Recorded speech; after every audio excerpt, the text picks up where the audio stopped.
Let's read this, and let's go again to the Secretary of State, 06, right? So, look at this.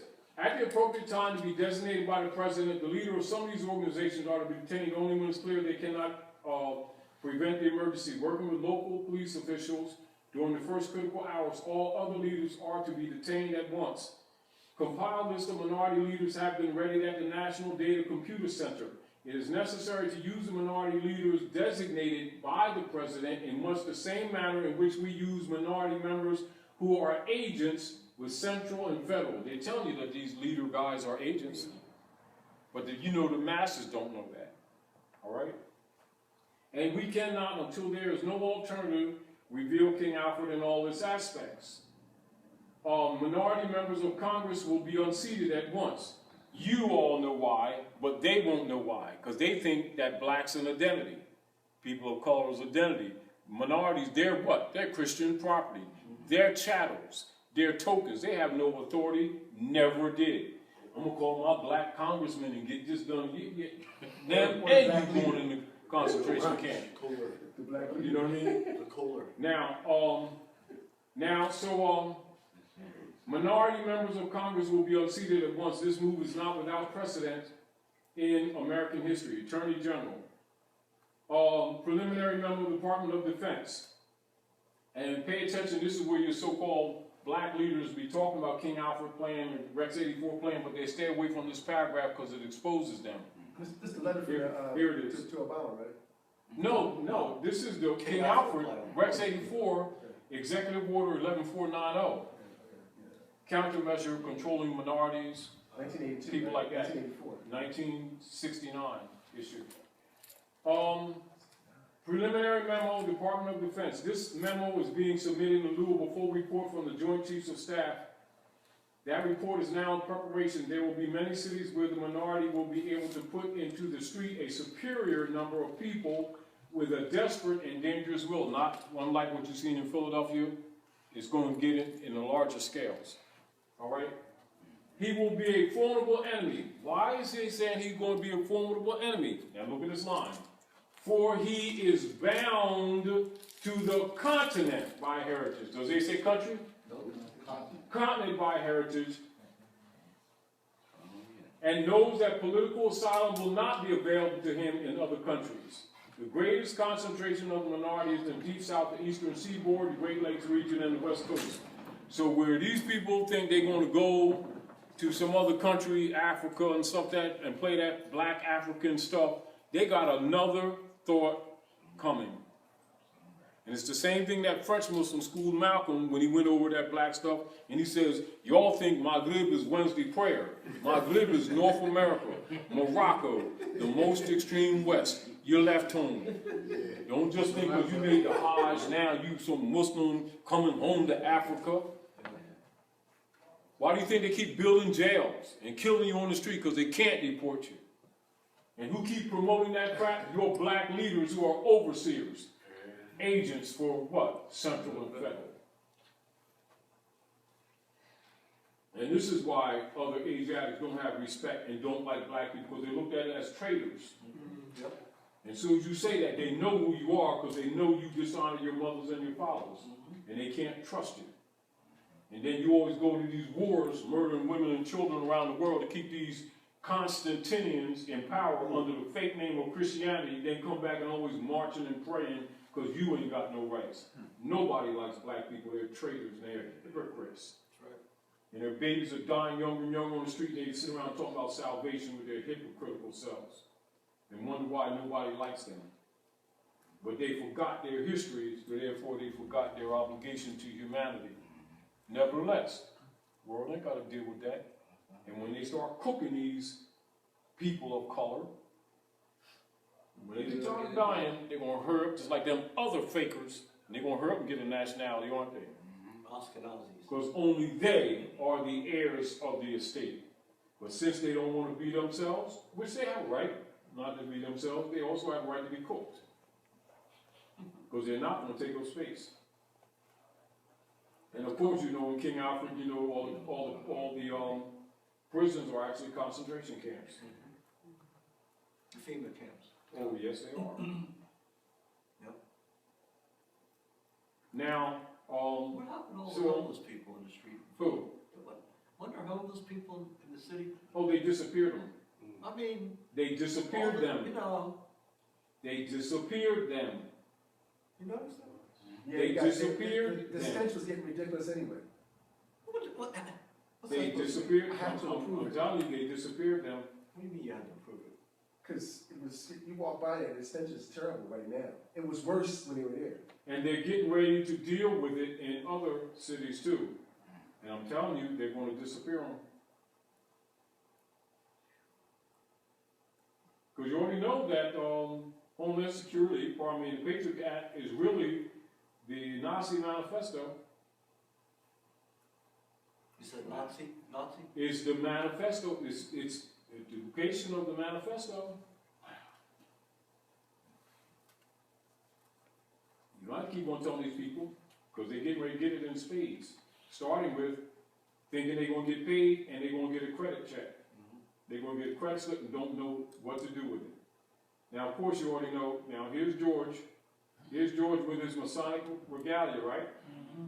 And he's standing on the squares of Wasara set, right? And he got his tools, right? All right, he got his compass in the square, right? Got his carpenter's tools, right? All right. And Treaty of Peace and Friendship, right? 1787, right? Treaty of Peace and Friendship, 1787. Did Obama tell the people about the Treaty of Peace and Friendship? Huh? Did they acknowledge it? Did Michelle go to the Alhambra? Only people still want to be black? They're getting ready to be black permanently. This is what the Pope is trying to forestall, so he won't.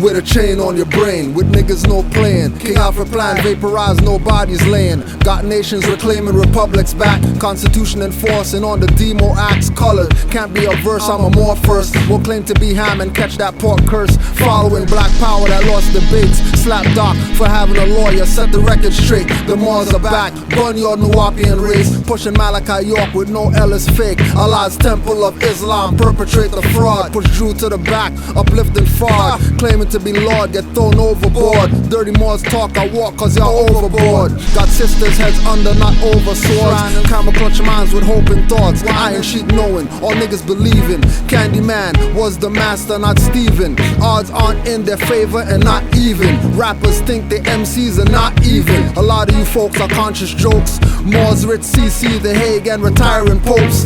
Send me a message, I don't reply to pokes. I live the prophet lessons, I don't parrot his quotes. Slavery been overshadowed, still wearing the yokes. No gold or silver or land is back in the notes. IRS, CRA demand you to pay tax with no conscience when they're not Congress. Falling for bomb threats and other nonsense like rappers' lives. They exercise only onsets. This is physicists, not Genesis. 4 quadrants around 7 are elements. This is physicists, not Genesis. Moorish MC, magnetic resonance. This is physicists, not Genesis. Mike imagination heights, born Pegasus. This is physicists, not Genesis. Moorish MC of great eminence. Papers and cars can't save minds enslaved. Just do like Cassius Clay. Correct your names like Yasin and Spraga. Adopt El Obey. Grow up, start garden, put the God away. Prophet Drew Ali said it all. The most I can say you won't understand. Ask Victoria, Monet, ask Nas. He said we thought like the colonists. And no, but Drew Ali started dropping that consciousness, which means he knew he was no nigga and saw things clearer when he wiped off his mirror. I spit almorical rhymes. Who's iller? Genuine without the Miller draft. Who's chiller? Keys drop, but some pull locks to open them. Waiting on walkers on water and floating men. Time to get awakened. No sleeping or waiting. Acting like you're sedated for operations. Bush Kush got mind shrinking, not dilating. Hear rappers' tracks, I get sick like smelling bacon. If I'm shopping, I'm copping broccoli. Being a Moor saying you're black is a mockery. No death threats or suits will be stopping me. Sight beyond sight, no obstacles blocking me. Stand strong and firm, nothing propping me. Iron chic hip-hop pills, stop popping me. This is physicists, not Genesis. 4 quadrants around 7 are elements. This is physicists, not Genesis. Moorish MC, magnetic resonance. This is physicists, not Genesis. My imagination heights, born Pegasus.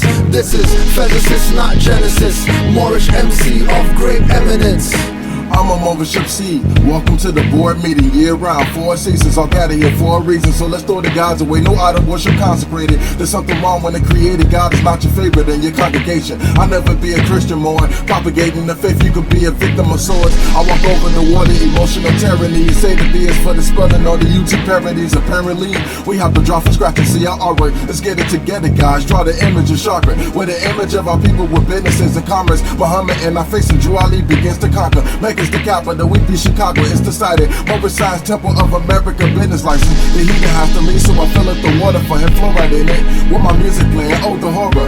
Praise the Father God, Allah, Yahweh, Eloah. Broken the yoke of our burden, and we're bound to get closer to the disclosure of the truth. Unlocking the hypnosis of the devils that had cultures to play the game with exposure. I'm with the harmonies of life, a mystical encounter. And my person, what they want with the contract on the counter. A Muslim of the West Territories, no pilgrimage, chilling with the Moors and Canaan and Moorish affiliates. This is physicist, not Genesis.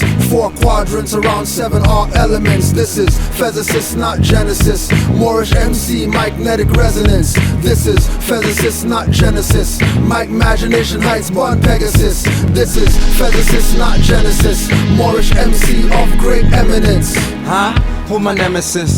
Well, there's evidence that they're trying to erase all of the remnants of my DNA. Can't trace my inheritance back to my Moorish ancestors who were prevalent on my premises. Yo, there's residents, puppets on strings. We call them the surrogates. Kiss the ring of a prince. We setting precedents. Kiss the ring, I'm a prince. I'm setting precedents. Pay homage to a king. Never knows heaven sent. Sideline, watch us do a thing, no time for hesitance. We the ancients that descend, don't care about being relevant. And ever since the genes of ISIS, authority from the womb, always been priceless, so it's fitting that this tunes cough as ISIS, most waiting on the tomb to make things righteous. I'm aligning with the moon, planning my light quest. Geminian from June, made in her likeness. I was fed with a spoon before I could bite yet. Yeah, you thought you were in tune, your mind ain't right yet. Cauldron and broom, waiting on flight deck, out the way, make room. This is our mic check, taking the fumes. You might even like it. This is physicist, not Genesis. 4 quadrants around 7 are elements. This is physicist, not Genesis. Moorish MC, magnetic resonance. This is physicist, not Genesis. My imagination heights, born Pegasus. This is physicist, not Genesis. Moorish MC of great eminence. Peace. Yes.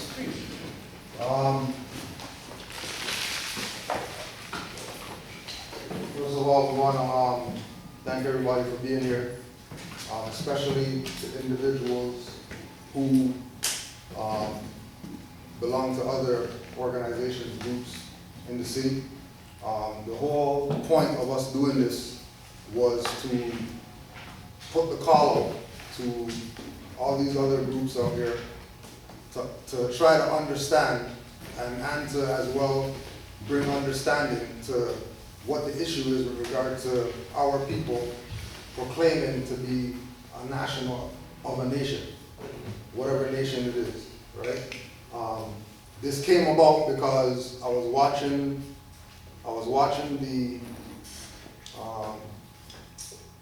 the protest stuff that Black Lives Matter was doing at police headquarters. And one of the segments on the news I saw, there was a bunch of Sikhs that came there, right? And the Sikhs were there in support of, you know what I mean, the whole concept, you know what I mean? Police brutality, police killings against our people, etc. And the Sikhs had a sign, and the Sikh sign said, "Sikhs for Black Lives Matter." Right? Now, if the Sikhs were in complete favor of the Black Lives Matter campaign, the Sikhs would have let the Black Lives Matter people know that you're not going to get rights afforded to you by claiming to be something that is not part of the human family. So like, blacks aren't part of the human family, right? Black is just a term used to describe. So when I seen the sign, I said, okay, well, the only people that can really speak on the matter relative to our people trying to change this position that they have of calling themselves things that they're not are people who are part of this land. Now we went to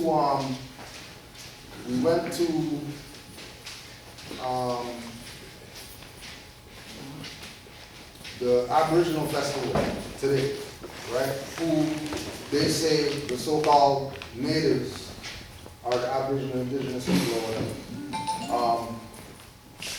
And the people who are putting that on are tied to Canada's government saying that they're native and classifying them as Indian, right? And this is because of historical thing that they're classified as Indian. They don't call themselves Indian, but they agreed to the jurisdiction of Canada, government or whatever, in order to have these cards that say, you know, put it down, they get tax exempt, whatever like that. That's a governmental thing that they give them, right? It's not their own volition. It's not their own manifestation why they're tax exempt. The so-called European powers who colonized them gave them that permission. So it's the same way that the same European powers that colonized this land, those individuals are the ones that are calling the shots. Those individuals are the ones that are saying, we're not going to give you Apple Fest Day. We're going to take away a day. And then our people are going to go in the rain, snow, whatever like that, get the day back and think that they did something for humanity. They're going to meet with the mayor. I think that they finally made it because they're going to sit down with the mayor, not knowing that the mayor is part of a foreign, private, usurping, colonizing, mercenary corporation that does not have the people's interests at hand. All they're looking for is votes.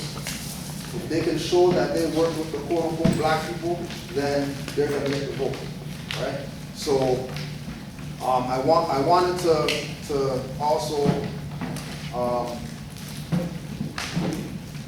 open this forum because I'm not about to get or myself and the rest of the board, we're not about to be caught up in any of this fallen system that's going on, that people don't want to acknowledge that's going on. All these Target stores out here closing, they're not closing for no reason. They're closing because systems crash, right? Walmart's closing, they're not closing because business is bad. They're closing because the system crashed already. And it's lived out its course. And then all you're seeing is foreign places opening up more here. You just see, guarantee you in 10 years they're going to have a Syrian neighborhood in Toronto. Guaranteed, maybe less than that. Right? But then these people who've been here, all they've had since they came here is Eglinton West, and that's it. And they're content with that. Right? Which is an issue that has been addressed. But the people aren't paying attention to what's been related and what's been told to them. So when we put on the flyer all the different organizations, groups, or whatever like that we want to be here for this, the whole purpose was to show that there is unity. Without even discussing anything. The fact that they got the call, came out, all right. We have unification amongst our people. And then clearly, we have a unity. Because you got some people, they want to say that they're Ethiopian, but they're over here. And they're not going back over here. And then when you check the etymology of Ethiopia, it means something divided. And then the people who claim Ethiopian, they are the most divided people. They got all these different branches and sects in their own stuff. You talk about Nubians. I know for a fact that Malachi York gave Nubians a constitution. If they have a constitution, then that means that they're a government. If his name is Chief Black Eagle, that means he's Aboriginal and Indigenous. And in his teachings, he tells that he's Moor. And he put in all this documentation, he got Noble Drew this picture and all this stuff to prove that he's down with it. Right? And what was the lesson that Noble Drew taught is that you have a nationality. And again, we affectionately and intensely, acknowledge and appreciate Nubians being here. Because our connection is deeper than what is presented. You know what I mean? Like our connection goes back to Marcus Garvey said. Our connection goes back to Downsview Park, having the flea market and having the store next to each other and all that. You know what I mean? So we've been united on a level. People might not see us engage each other on a regular basis, but we've been united. We've been seeing eye to eye with regard to certain things. You know what I mean? Nation of Islam. Again, comes back to the same thing. Nation of Islam, Nation of Gods on Earth. They're in the same boat, right? Elijah Muhammad, Fard Muhammad, all the early founders of Nation of Islam were part of Moorish Science Temple before they were Nation of Islam. That's documented fact. And then the reason why we requested them to be here, because we wanted to, and we're passing these stuff around, we wanted to put out their paper, Muslim Journal, their paper acknowledging among the millions of Africans now known as African Americans who were severed from their past with the impact of the Atlantic slave trade, many sought for their original faith Islam and to reconnect and worship and reconnect to their worship of Allah by way of becoming Moorish scientists or followers of Noble Drew Ali here in the U.S. as early as 1913. Noble Drew Ali stands in the front row, fifth from the left at the MSTA convention in 1928. 17 years later, Professor Fard Muhammad, aka W.B. Fard, introduces Eliza Pool Muhammad to the Quran and Islam as freedom, justice, and equality. Now this is their newspaper, Nation of Islam newspaper, with 3-page article in here talking about the connection that NOI has to the Moorish Science Temple.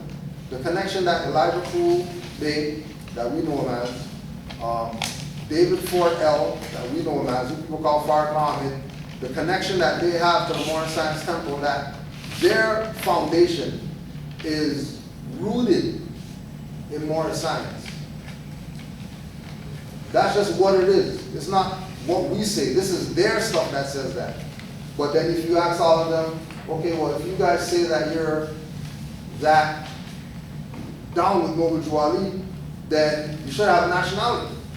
It's not even nothing to argue if you're gonna have Savior's Day, put Noble Drew Ali's picture up on stuff and all that, then you obviously know that nationality is the order of the day. And if you know that much, you should have a nationality. And when we ask them, they don't have a nationality. They're Black Asiatics and they're Muslims and they're all these things, but then guaranteed, if they get stopped by a highwayman out here, they're gonna go in their pocket, pull out a license that says John or whatever on it, and want me to think that they're conscious, they have knowledge of self, they whatever, but really and truly they're playing games. Because they've been told by their own what's up. And it's become a thing of, like we're not telling them not to be a Nation of Islam. We're not telling Rastafarians don't be Rastafarian. We're not telling, Black Lives Matter, don't say Black Lives Matter. We're saying put your nationality on it. If you're so for your people, then you should tie yourself to your people from a genetic perspective, historical perspective, organizational perspective, whatever perspective, you should tie to your people. And if you're taking the position of not harmonizing with your people, uniting with your people, regardless of what school of thought they come from or whatever, then clearly you're against them. And if they're against them, which we're gonna find out by the end of this thing right here, because like I said, you know, we build with people all over the Americas, and we built with Nation of Islam people who are Moors with nationality cards that say that they're Moors, but they go to Mosque Miriam, right? They're not half-stepping. They know that they're Nation of Islam, but if I ask them their nationality, they're going to say they're Moorish American. Right? We know people that are Garveyite in Harlem, that their family lineage goes into the UNIA meetings and stuff like that.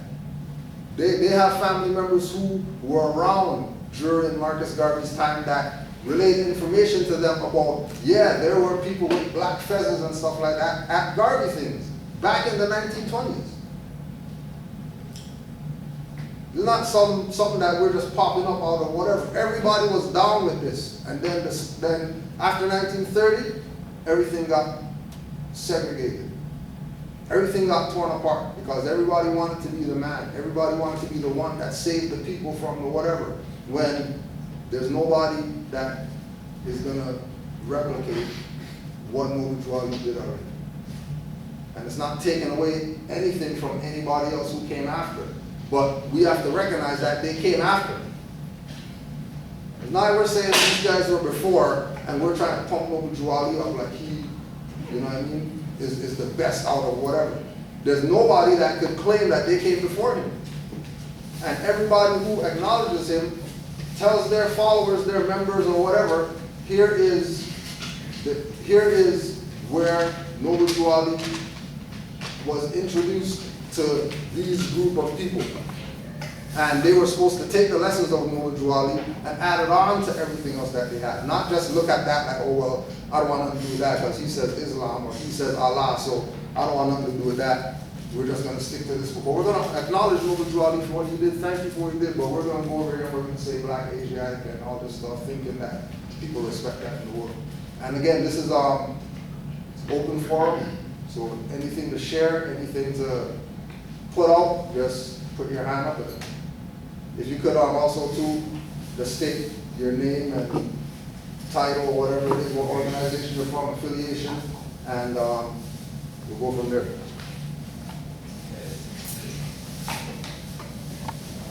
Yes, greeting. I'm Dubai Ras X.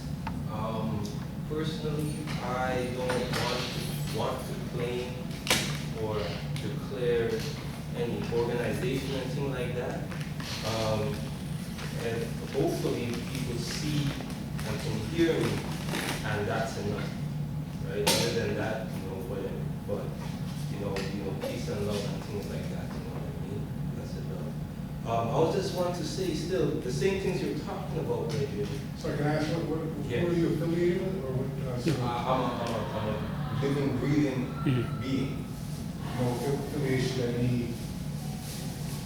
Yeah, that's what. Yes, my affiliation is to the divine creator then.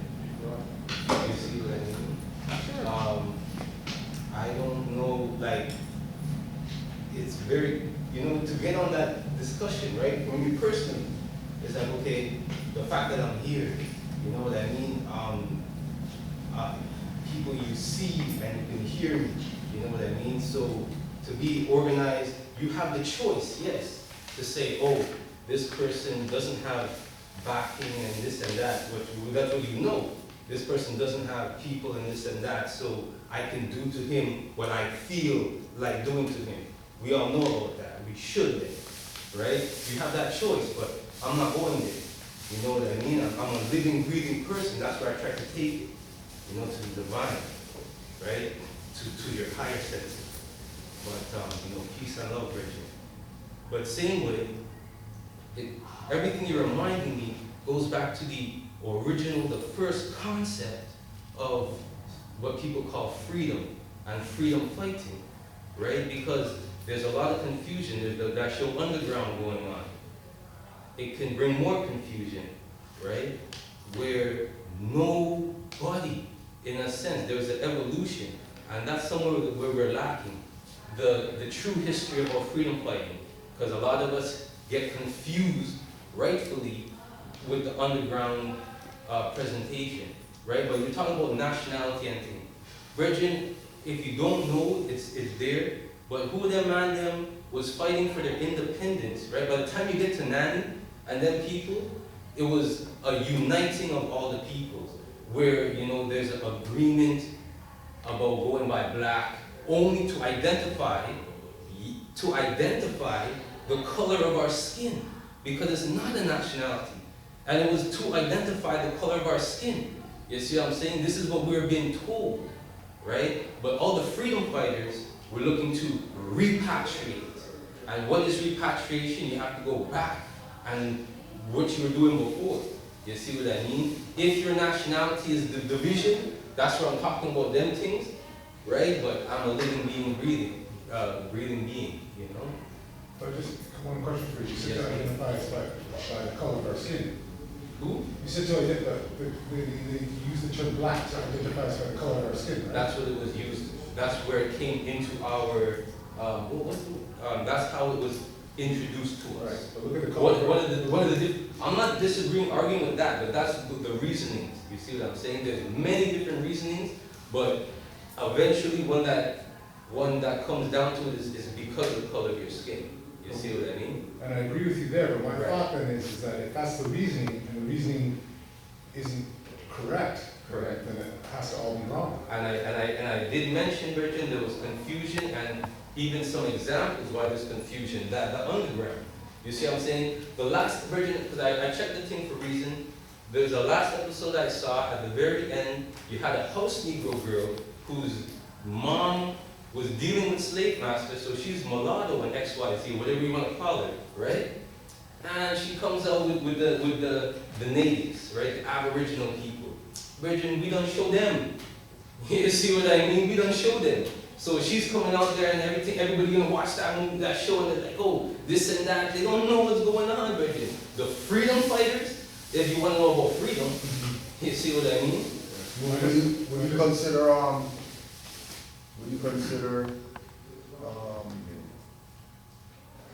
Frederick Douglass a freedom fighter? You know what, Virgin? Them Virgin and them people took that on their own ways. On that level, no. On that level, no. You know what I mean? Because people, you know, we have to unite. And when you say unite, like a lot of these things is confusing to me. But compared to what the example I was giving of a freedom fighter, no, he's not. I just wanted to sort of also make one comment too, and I respect your position to the extent that it's your position. Right. But I also find that you were referencing a TV show. And I think one of the things that we all have to understand is that those TV shows have been created by the very process that has denationalized us. So what you're going to see there is going to be absolute abstraction, and it's actually going to be sorcery and witchcraft that you're watching. So you're referencing something to give us examples of something which are, to me, at the very basis of what the problem is. Right. Because that wouldn't be history. So I'm giving you a right example then, an example of the confusion. Right, but that's not what we're here for. We're not here for confusion. We're here to clear the confusion. And then referencing a TV show would be not the way to do that in my mind. But that's just, I'm just. Okay, well, Virgin, I'm giving you a reality. Because I'm giving you a Virgin. No, I know, but so just to interrupt though, because I've never even seen a TV show. Right. So when you reference that, to me, it just sort of leaves me, so let's look at. Watch it myself. Right. I was just saying that because for me, when you're referencing that, I wish I watched it, because then I could get what you're talking about. Right. That's all, that's why. Like a book, and I would have to. Or some, well, not even a book, but just sort of what I would consider not something that would have been created by a process that I think has been meant to do exactly what you're saying, which is to cause confusion, right? Right, exactly. Well, exactly. Because even books can cause confusion too, right? That can happen and does happen, and Virgin, I'm identifying that there's a confusion, and I gave it a real example of one of the cause, like a real example, like you said, that causes the confusion. Right. to identify these things. Right. It will go down there in the spiral, right? But yeah, man, it's exactly. I totally agree with you, Rich. All right. You see what I mean? Yeah, man. Just more or less on the lines of confusion. And that's what we're here to clear up, the confusion. A couple of words I heard you speak on. And in regards to what we are trying to get this confusion out there is that you mentioned the word person. In the system that you're in right now, you say that you're a person. You just said that you are corporate. And that is part of the confusion, is the words that we use. A lot of the words that we use is what causes most of that confusion. Because if you say you're a person, that is where part of it, as I said, when we speak on confusion, we're speaking on, in terms of, we mostly speak on law.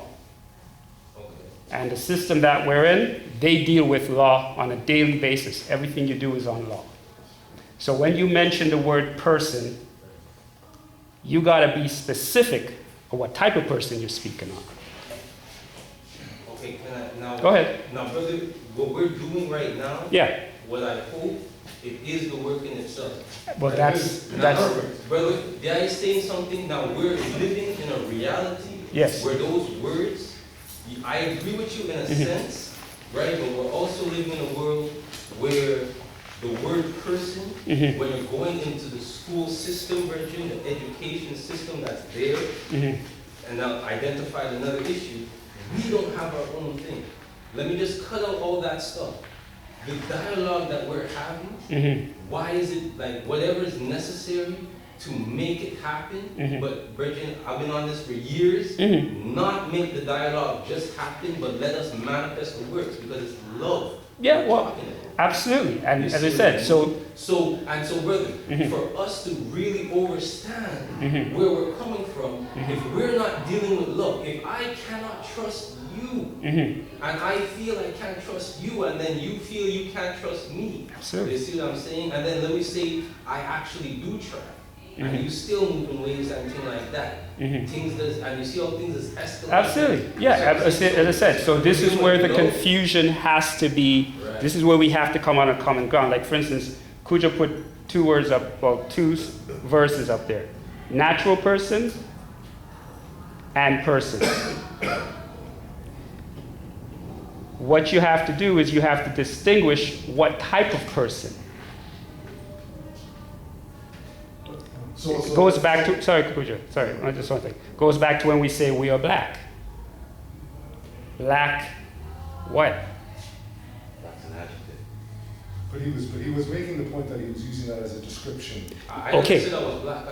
Yeah, but see, that's what I'm saying. So that's what we're talking about. Person by itself is an adjective. Right. You So know what? Because also, brother, like, unless coming together, like, I have to take in what you're saying. Yeah. But don't get me kind of. No. This is us having. And this is where. I don't deal with that system whatsoever. I deal with a next That's system. fine. That's fine. So some of these But things that you're talking with about, the like, system, a breathing being. Like, yes. I see you, I hear you. Sometimes you just smell it. Like, you know how to tell me what. Absolutely. So this is why when we speak on, like, all the confusion that's going on, we are still dealing with words, and words have power. Am I correct or wrong in that? Words have power. Right. I always go back to the word nice. Right. It's a very powerful word. If you don't know how to use it, you could be casting a spell on someone. Because if you look at the etymology of the word nice, I just called you stupid and foolish. That's what nice really means. You know, I don't know, you're dealing with a language also. But that's okay. And then we could just. So is this your language? No, it's not. Right. And there's confusion again. There's the confusion again. Because there's no Europeans never created any language. There's no European language. European people never created a language. Like they don't have jurisdiction over any language. They can't say any language is theirs. Europeans. So this is what we're talking about with, you know what I mean, like changing the frequency of what's going on, like you know, no different than what you were saying, that you're a divine being, right? You're not, you won't subscribe to it, and it's not just you, there's other people who have that same mind frame, that they don't have to subscribe to a nationality because they are divine beings. But if a divine being tells us that they're a person, and not say that they're a natural person, then you just disqualify yourself from being a divine being. Because a divine being would be a natural person. And I don't disagree with you, brother, but I'm talking about when you see an individual and you can hear them talking to you. Yeah. See what I mean? It's a choice for you to treat them one way and interact with them one way, and it's a choice to interact with them in the universal way, which is beneficial to everything. Yeah, and for us, our first principle is this. That's our first principle of our 5 principles. As far as our nation. So if you're a divine being and you vibrate on universal law and you vibrate on, you know, you're not black and you're a natural person and this is your foundation, then you should have no problem having this nationality that I have. This is what the whole point is of the summit. Because you can't be for unity, for all these things, but then when we say, well, why don't you proclaim your nationality? There's always some reason why they don't want to do it. When there doesn't have to be a reason why not to do it. We're not telling you take away your divinity that you're. We're not taking away anything from what you've learned and taught or whatever. What we're saying is that we have a bona fide track record of us having this thing called a nationality and getting further than people who don't have one. And if we say that we want unity and we want to be united, the unifying force of any people on the planet is they have a nationality. That's why the Sikhs came out and said, Sikhs for Black Lives Matter. They didn't say brown people for Black Lives Matter. Or, you know, Sikhs are some of the most divine beings. They never said divine beings for Black Lives Matter. They said Sikhs. They clarified that they have a nationality. And they're using their nationality to back Black Lives Matter. They're not coming with their opinion of what they think they are, what people think that they are, what assumptions people make about them. They're going on the fact that we have a nationality. We understand that these people are being treated differently than all these other people, but because they, in order for them to be who they are, they contracted with the Canadian jurisdiction that is really a corporation, not a government, so they can't talk about certain things. But they'll show you signs every day, and then our people don't pick up on the signs because we're not taught to read signs. We're taught that everything that we understand has to be said to somebody. This sounds like a word. This sounds like what I was telling the eye, like when I first met the eye. You see what I'm saying? But this thing's necessary. I can't do it by myself. You see what I mean? So that's what I was trying to ask. What is and sorry, Bridget, to be quick. And that thing, Bridget, I've seen that thing from small to Bridget. You see what I mean? And the eye would know enough of the trouble that is happening. And they just say the same things. And this is what I'm talking about. Man and them have to work together by any means necessary to do this thing. Yeah, but by any means necessary. Right. But before by any means necessary, Right. El Shaddai was talking about having human rights. And that if we want human rights, and if we want to get human rights, Right. by any means necessary. Right. So he was talking about rights, Right. which is for humans. And he's talking about like freedom fighting. All right, and if he's talking about freedom fighter and he's talking about rights, It's talking about nationality, Repatriation. right? Repatriation. We don't have to repatriate because we're home. Well, Bridget, that's it. Bridget. I managed from Kyrie, Bridget. We're here. I'm aloe vera, Bridget. I'm from there. Right. You see what I'm saying? So you don't have, you to Bridget? repatriate anywhere. We're That's here. what I'm saying, Bridget. We're home But already. you see how the things rough? Right. We have to work together. You see But also, one of the things that I think that you were mentioning too, which I think is Right important, here. you're talking about being a freedom fighter. And once we get to the first principle of love, there is no fighting. Right? So to me, that's where I started seeing some of the, not the language, but some of the approach that we're taking. It's not a division, so we're coming together. And that love is that first principle of that. Because once you love someone, there is no fight. Right? The very nature of freedom fighting goes against the very first principle. So how can you have love and then have to fight? And then who is fighting? And why are we fighting them? What is the fight? You see what I'm saying? And then let's say this, if you don't agree with what that is, then what is the unifying force? Because why is it that we have to have Black Lives Matter? They don't have Chinese Lives Matter. They don't have Sikh Lives Matter. How come they have that Black Lives Matter? There's something going on. I think we all know that. What is it? Right? You identify it as a fight and repatriation. That's a division in a sense, because if we all come together, it's over for them. We're all here under some different banner. Right. And we can't agree. So what is it? If it's not being a more, if you tell me what it is. One second, before you continue, because we got other people here too.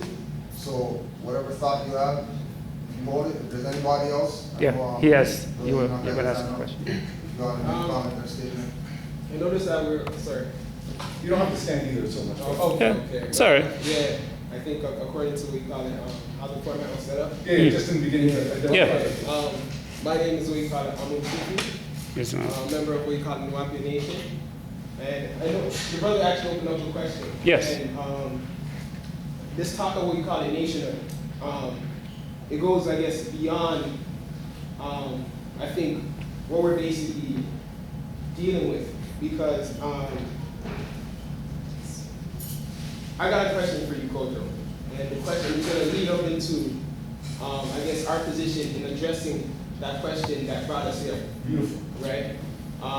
The question I have is, according to the group, what is the definition of a nation?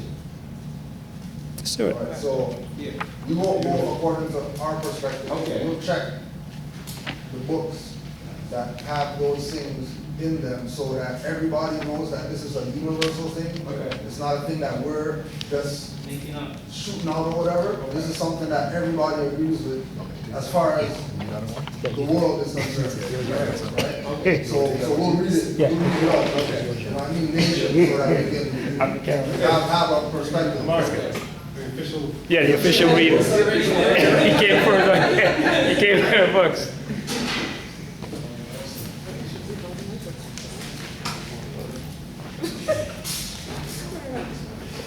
Yeah, because, and good question too, because. Because that's where it starts. That's a perfect Yeah, question. these are the things that our people need to do when it comes to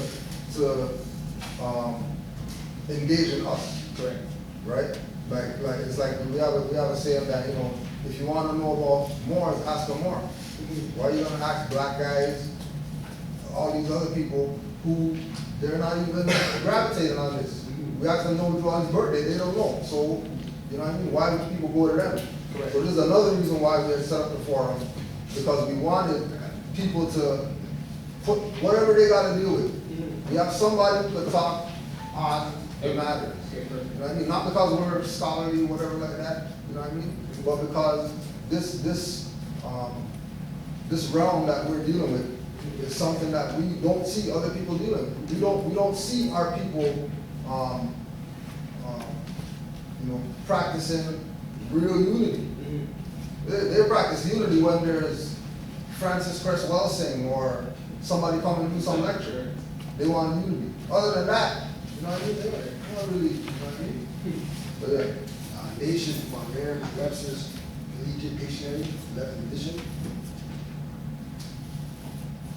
So it's from, I'm gonna give you the timeline of the word.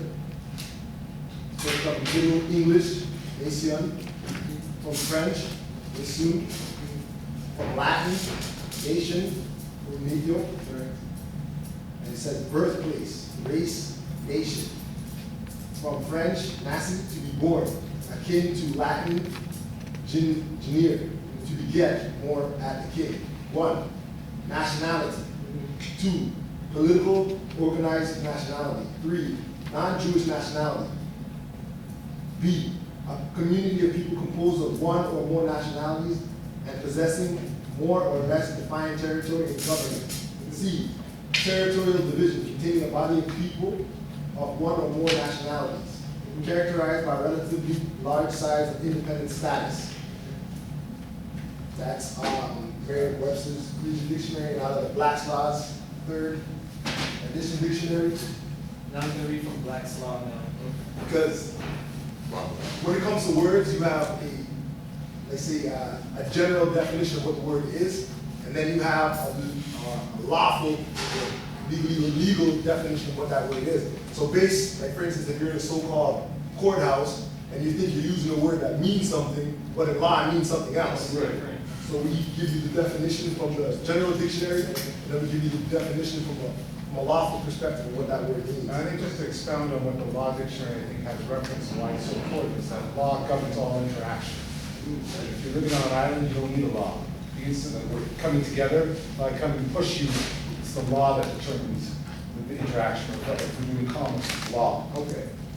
All right. But anyways, let's hear that. What happens is it's gonna build up into something bigger. That's Right. what we need to do. So nation, the Black's Law 3rd edition, a people or aggregation of men existing in the form of an organized jural society, usually inhabiting a distinct portion of the earth, speaking the same language, using the same customs, possessing historic continuity, and distinguished from other like groups by their racial origin or characteristics, and in general, but not necessarily, living under the same government and sovereignty. Okay. And the very important part of that definition, where a lot of people claim to be a nation, people claim to be in a nation, claim to represent a nation, is possessing historic continuity, which means having history that goes back much farther than themselves. Okay. So now you wanted to build into the Yes, I'm gonna build to your platform. Okay, so now what happens is, now the question for any one of the brothers is, how is this particular brother, our family, extended family, how are you guys viewed when it comes to what you call it, the UN? Right? How are you guys viewed?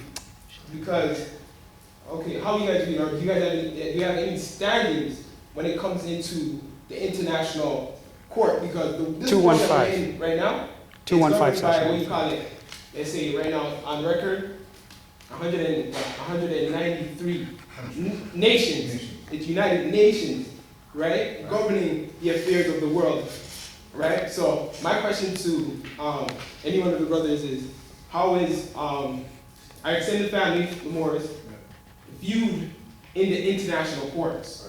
Okay. One thing is that as far as the international body, that's also been compromised. When you talk about Rockefeller, Rothschilds, Bilderberger Group, G8 summits, all these things, you're talking about colonial powers claiming to have jurisdiction in other people's affairs where they don't have jurisdiction, right? Now, the international court, well, let's say the UN itself, right, has all these nations that belong to it. Yes. As Moors, from what Noble Joali laid down for us, as far as our identifying marker being a red flag with a green 5-point star, we can go to the UN and point to that flag. Have you done it?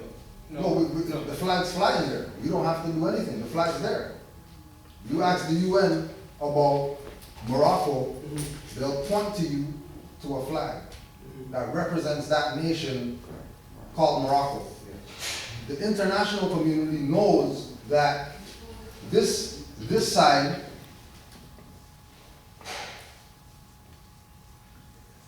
the the international community knows that this word means Morocco. Right?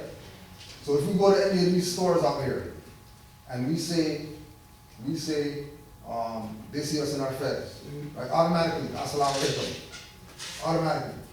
Because us wearing this lets them know that we're talking about this. Okay. So they already know where we stand. Okay. Right? Now when you translate this translates to Morocco.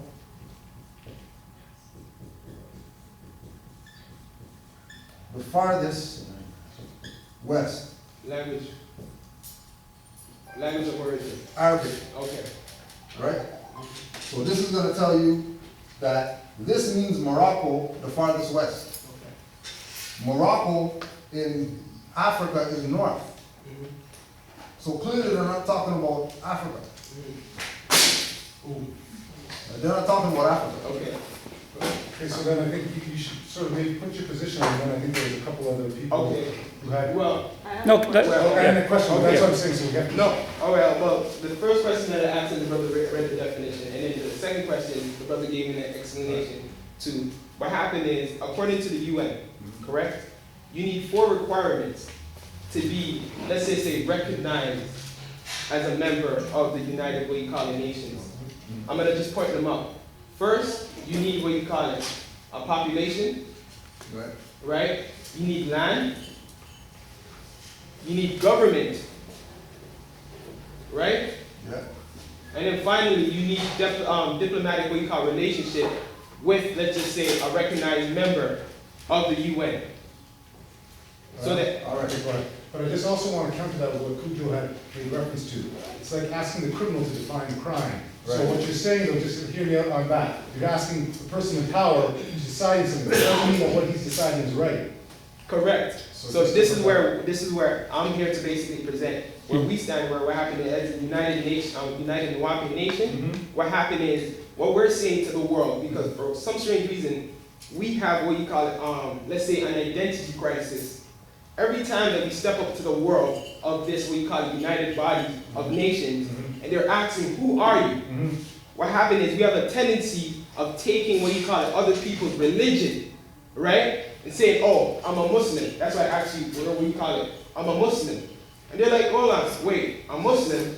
Muslims are known historically to be pale-faced individuals. Yeah. You don't look like that. Yeah. So you're perpetrating a fraud. One, Christ, right? What happened is the world court knows Jesus Christ as being pale-skinned, right? An individual.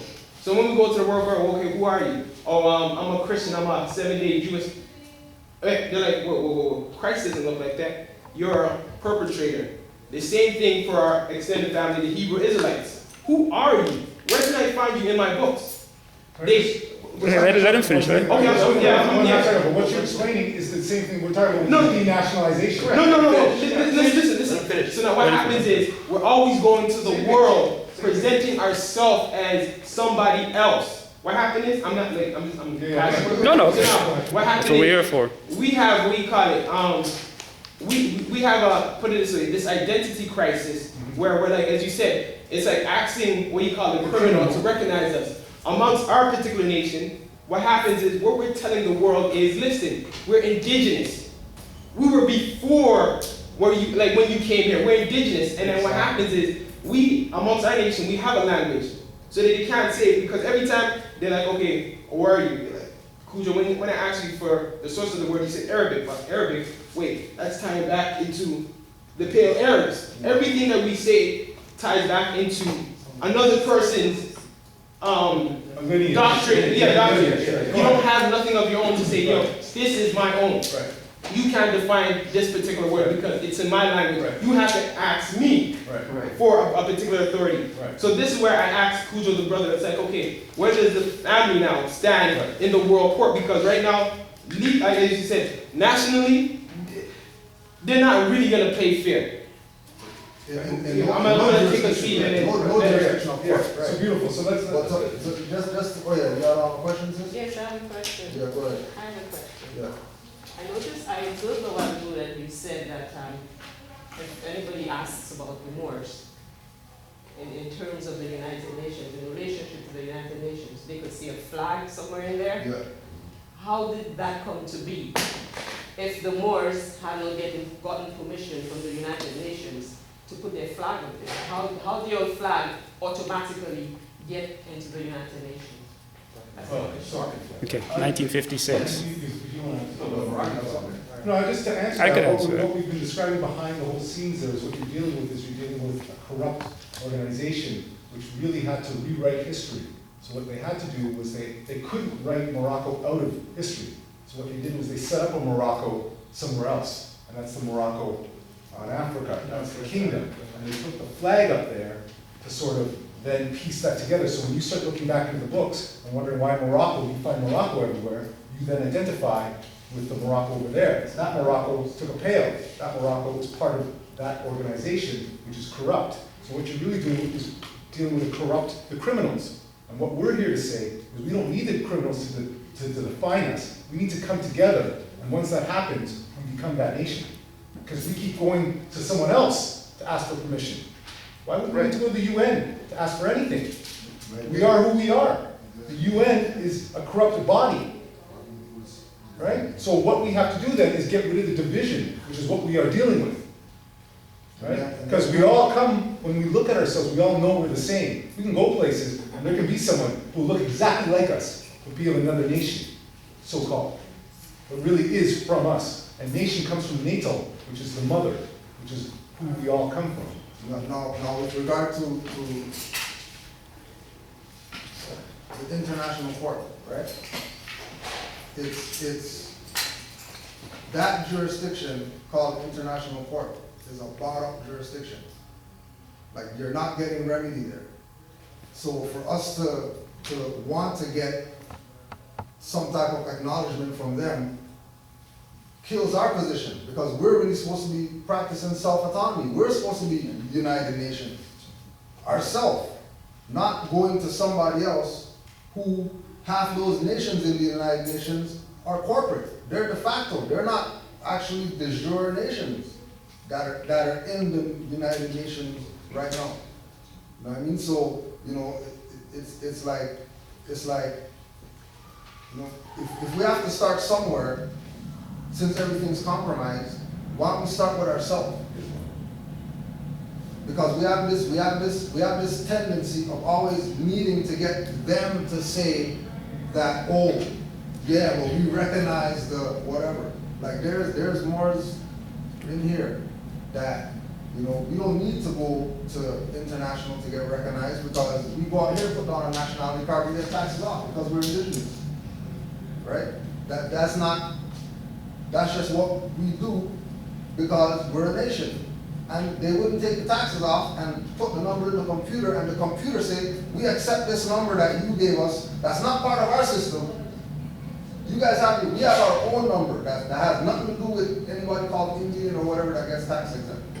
And when you put it in the computer, stuff comes off the register. So clearly, that number is already in the system, right? We didn't put that number in the system. The number is already in the system. But somebody has to recognize it for it to be in the system. So, but doesn't that mean that it's recognized? Right, but you still have to, somebody has to give recognition to it. Right, but Give recognition to it. So by saying you're not going to the corporation to get recognition, somebody. Yeah, because everybody else who has that number, they went to the corporation to get that number.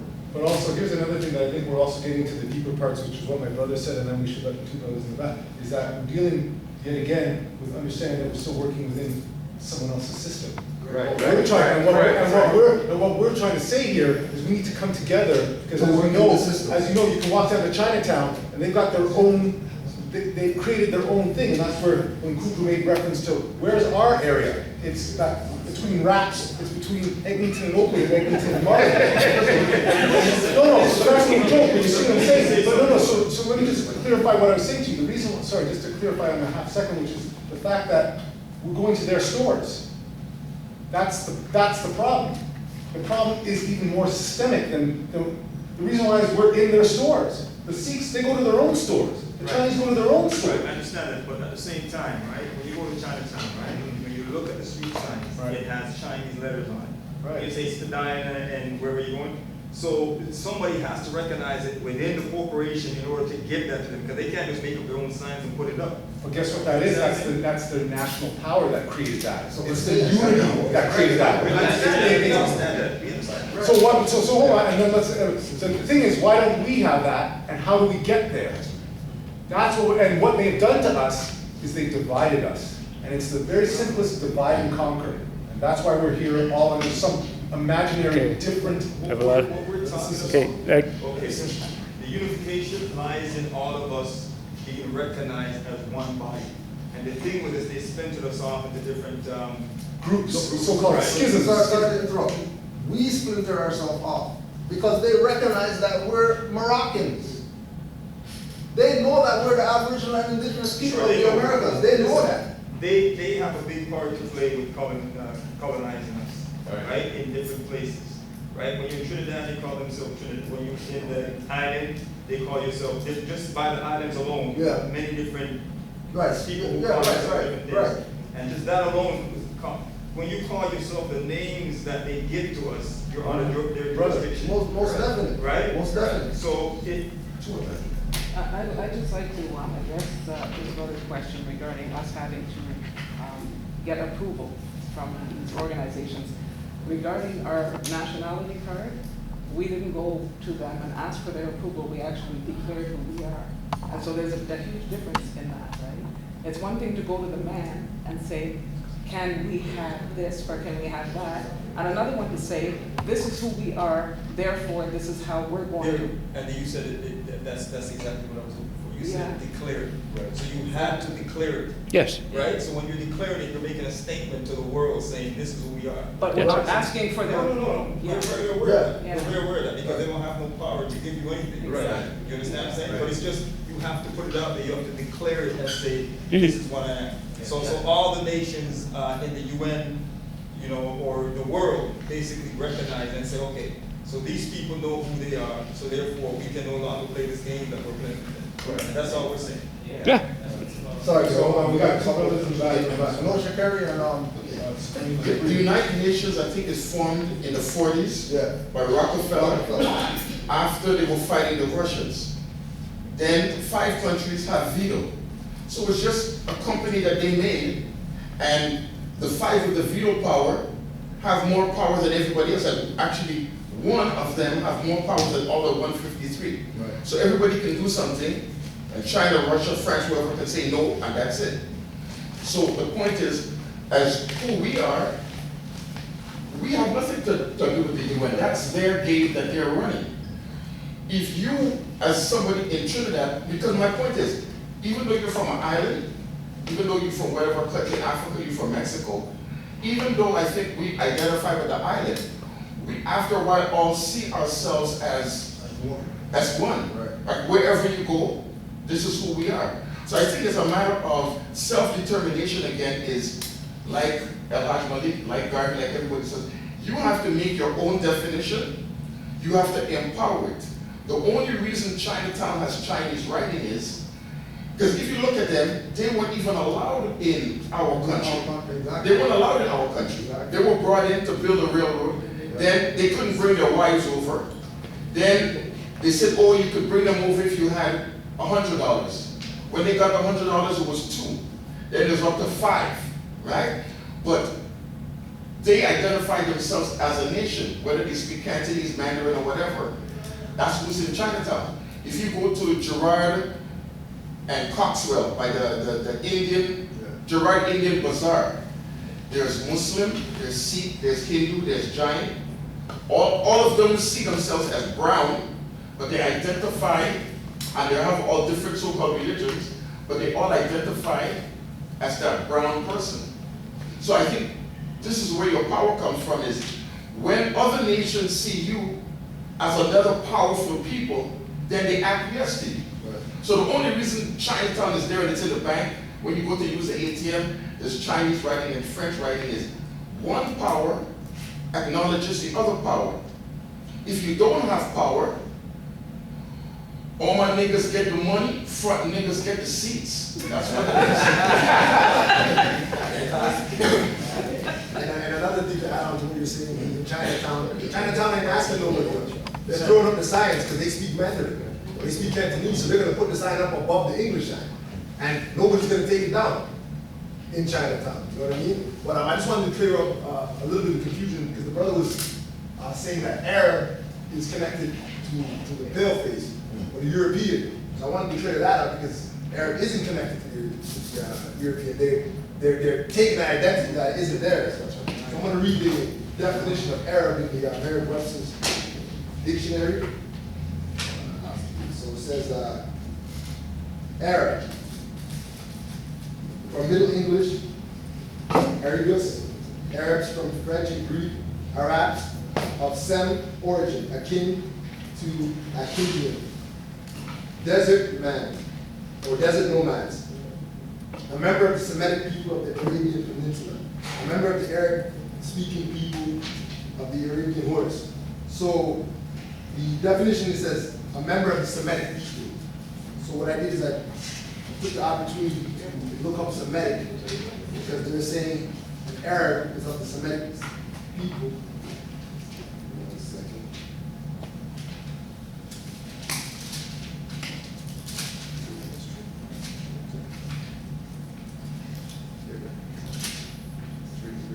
And then it comes back to the same thing about the defining, because remember that it was the Moors that taught them all that stuff that they're writing right there. They didn't get it. The Europeans didn't come up with this stuff that they got dictionaries, law dictionaries, and then they found it's only Europeans that wrote them. Don't think that that's their stuff that they came up with. We taught them that stuff that they got. So our thing is to reclaim everything that's ours. We're the Arabs. That's not we, us. That's right? we as a Us, like us. You know what I mean? We're the Arabs. We're the Jews. We're all these things that Europeans have taken and tried to pretend like they're those things, right?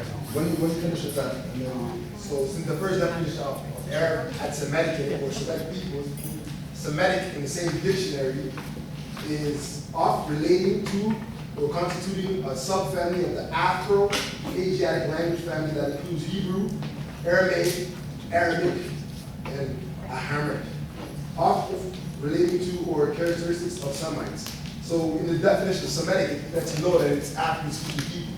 So Arab is actually our people, not the pale-face. Okay, but hold on, so just before you do, this over here had something to say before, and then you did that.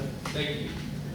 I just had two questions, because the woman here was talking about declarations, and my question is in regards to that, when you want to declare your nationality, do we have to go to a county recorder to have it registered with the county?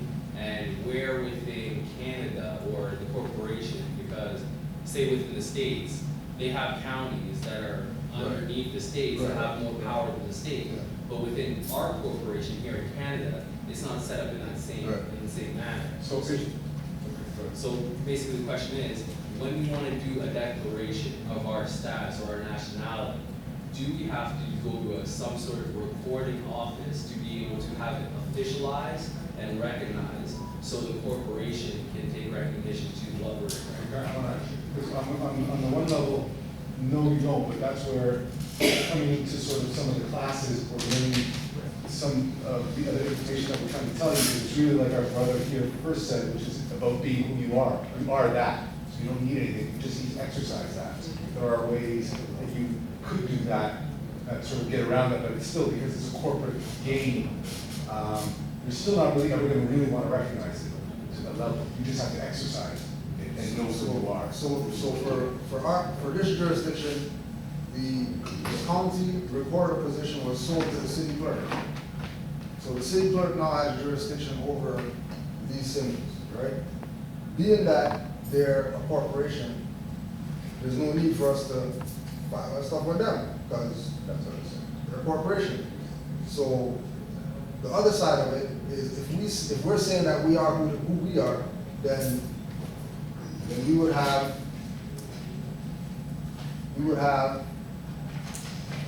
our own main declaration and judicial notice that if anybody questions our stuff, here it is. If you don't want to take this, don't worry, I got a nationality card in my pocket, I give you that. But why this, where's your license, where's your, I'm not in you guys' jurisdiction. So Yeah, but you work for. You just bring it out yourself? Yeah, well, we're just like we're saying, right? The four things that qualify what a nation is, right? Population, we have that. Now, there's been Moorish Americans since 1913. So this is not something we're just coming up with just right now. Since 1913, there's been people called Moorish Americans exercising as such, right? Matter of fact, this is the national headwear of Moorish Americans. When Doc was at the trial, there was a day where he had the red one on. Yes, he did. To prove that he's part of the population of Moorish Americans. Because why else would he be wearing the red fez? The red fez is from the Moors. You're right. Right. Let me bring up a quick point on that particular point.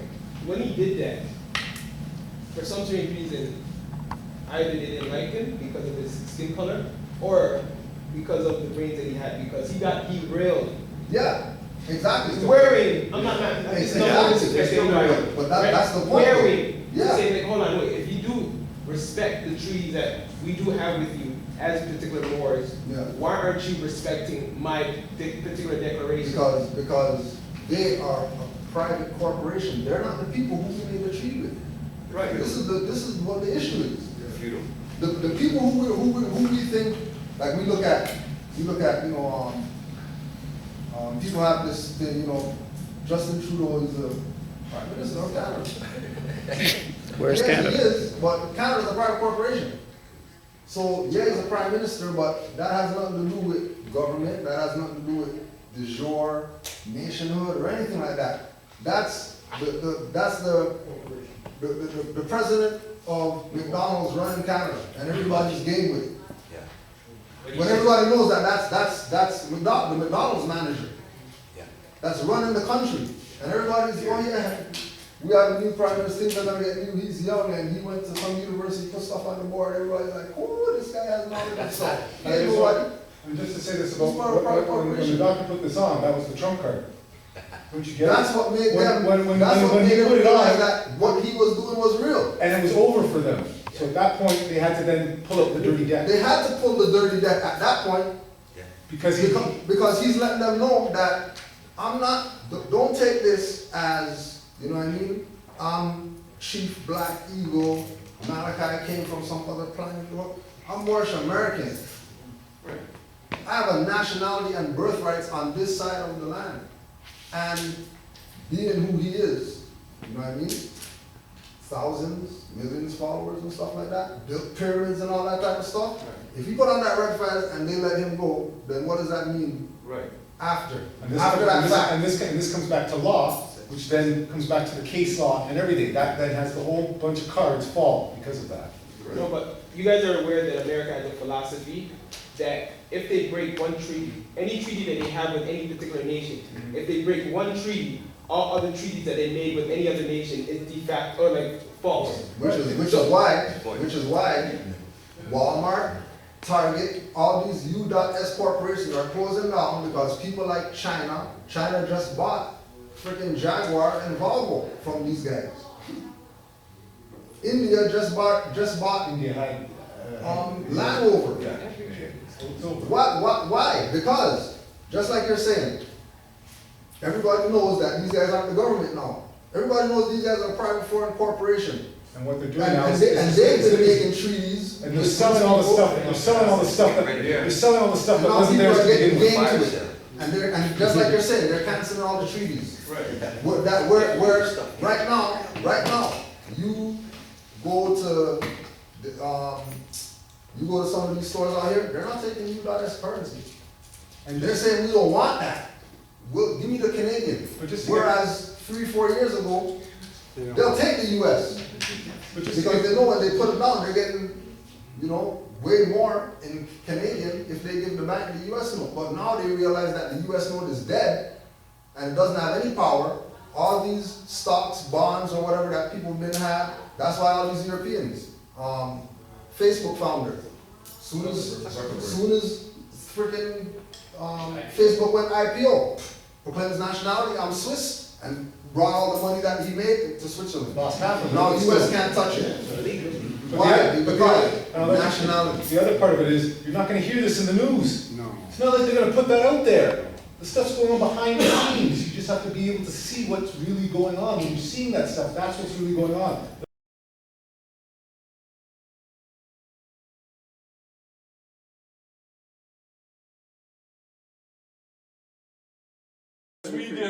Let's read this, and let's go again to the Secretary of State, 06, right? So, look at this. At the appropriate time to be designated by the President, the leader of some of these organizations are to be detained only when it's clear they cannot prevent the emergency. Working with local police officials during the first critical hours, all other leaders are to be detained at once. Compiled list of minority leaders have been ready at the National Data Computer Center. It is necessary to use the minority leaders designated by the President in much the same manner in which we use minority members who are agents with central and federal. They're telling you that these leader guys are agents, but the masses don't know that, all right? And we cannot, until there is no alternative, reveal King Alfred in all its aspects. Minority members of Congress will be unseated at once. You all know why, but they won't know why, because they think that black's an identity. People of color's identity. Minorities, they're what? They're Christian property. They're chattels. They're tokens. They have no authority, never did. I'm going to call my black congressman and get this done. Them and you going in the concentration camp. You know what I mean? The Kohler. Minority members of Congress will be unseated at once. This move is not without precedent in American history. Attorney General, preliminary member of the Department of Defense. And pay attention, this is where your so-called black leaders be talking about King Alfred plan and Rex 84 plan, but they stay away from this paragraph because it exposes them. This is the letter here it is. to Obama, right? No, this is the King Alfred, Rex 84, Executive Order 11490. Countermeasure controlling minorities, 1982, people like that. 1984. 1969 issue. Preliminary memo, Department of Defense. This memo is being submitted in lieu of a full report from the Joint Chiefs of Staff. That report is now in preparation. There will be many cities where the minority will be able to put into the street a superior number of people with a desperate and dangerous will, not unlike what you've seen in Philadelphia. It's going to get it in the larger scales. All right? He will be a formidable enemy. Why is he saying he's going to be a formidable enemy? Now look at this line. For he is bound to the continent by heritage. Does he say country? No. Continent by heritage. And knows that political asylum will not be available to him in other countries. The greatest concentration of minorities in the deep south, the eastern seaboard, the Great Lakes region, and the west coast. So where these people think they're going to go to some other country, Africa and stuff that, and play that black African stuff, they got another thought coming. And it's the same thing that French Muslim schooled Malcolm when he went over that black stuff, and he says, y'all think Maghrib is Wednesday prayer. Maghrib is North America, Morocco, the most extreme west. You're left home. Don't just think because you made the Hajj, now you some Muslim coming home to Africa. Why do you think they keep building jails and killing you on the street? Because they can't deport you. And who keep promoting that crap? Your black leaders who are overseers, agents for what? Central and federal. And this is why other Asiatics don't have respect and don't like black people, because they looked at it as traitors. Yep. And so as you say that, they know who you are because they know you dishonor your mothers and your fathers. And they can't trust you. And then you always go to these wars, murdering women and children around the world to keep these Constantinians in power under the fake name of Christianity, then come back and always marching and praying because you ain't got no rights. Nobody likes black people. They're traitors and they're hypocrites. and their babies are dying younger and younger on the street, and they sit around talking about salvation with their hypocritical selves and wonder why nobody likes them. But they forgot their histories, so therefore they forgot their obligation to humanity. Nevertheless, the world ain't got to deal with that. And when they start cooking these people of color, when they start dying, they're going to hurry up just like them other fakers, and they're going to hurry up and get a nationality, aren't they? Because only they are the heirs of the estate. But since they don't want to be themselves, which they have a right not to be themselves, they also have a right to be cooked. Because they're not going to take up space. And of course, you know, in King Alfred, you know, all the prisons are actually concentration camps. FEMA camps. Oh, yes, they are. Yep.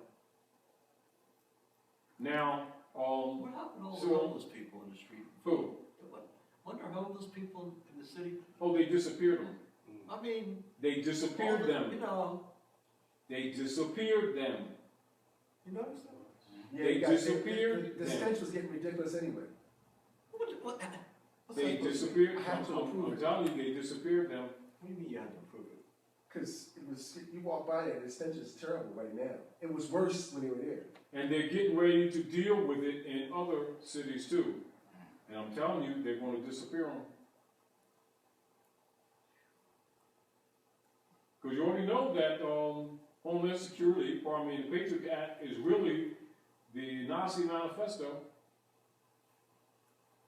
You said Nazi? Nazi? It's the manifesto. It's a duplication of the manifesto. You know, I keep on telling these people, because they're getting ready to get it in spades. Starting with thinking they're going to get paid and they're going to get a credit check. They're going to get a credit slip and don't know what to do with it. Now, of course, you already know. Now, here's George. Here's George with his Masonic regalia, right? And he's standing on the squares of Asara set, right? And he got his tools, right? All right, he got his compass in the square, right? Got his carpenter's tools, right? All right. And Treaty of Peace and Friendship, right? 1787. Right? Treaty of Peace and Friendship, 1787. Did Obama tell the people about the Treaty of Peace and Friendship? Huh? Did they acknowledge it? Did Michelle go to the Alhambra? Don't these people still want to be black? They're getting ready to be black permanently.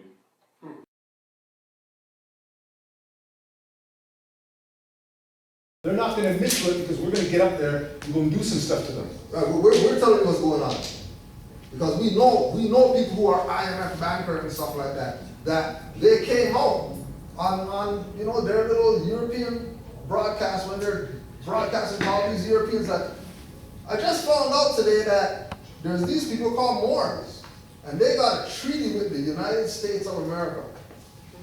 And their treaty says that the United States can't do this, can't do that, can't do that. And Europeans are recognizing and acknowledging that, hold on a second, so if they're not doing all the stuff that the treaty says that they got permission to do or not to do, then clearly those guys aren't the people from the treaty. So the next question is, who are these guys? And if nobody can find out who they are, they're denouncing their U.S. citizenship and they're claiming their nationality of what their lineage is. Irish, Scottish, French, German, British, whatever, and they're playing dual citizenship. Just go check. Just go check online. See how many Europeans are denouncing their U.S. citizenship.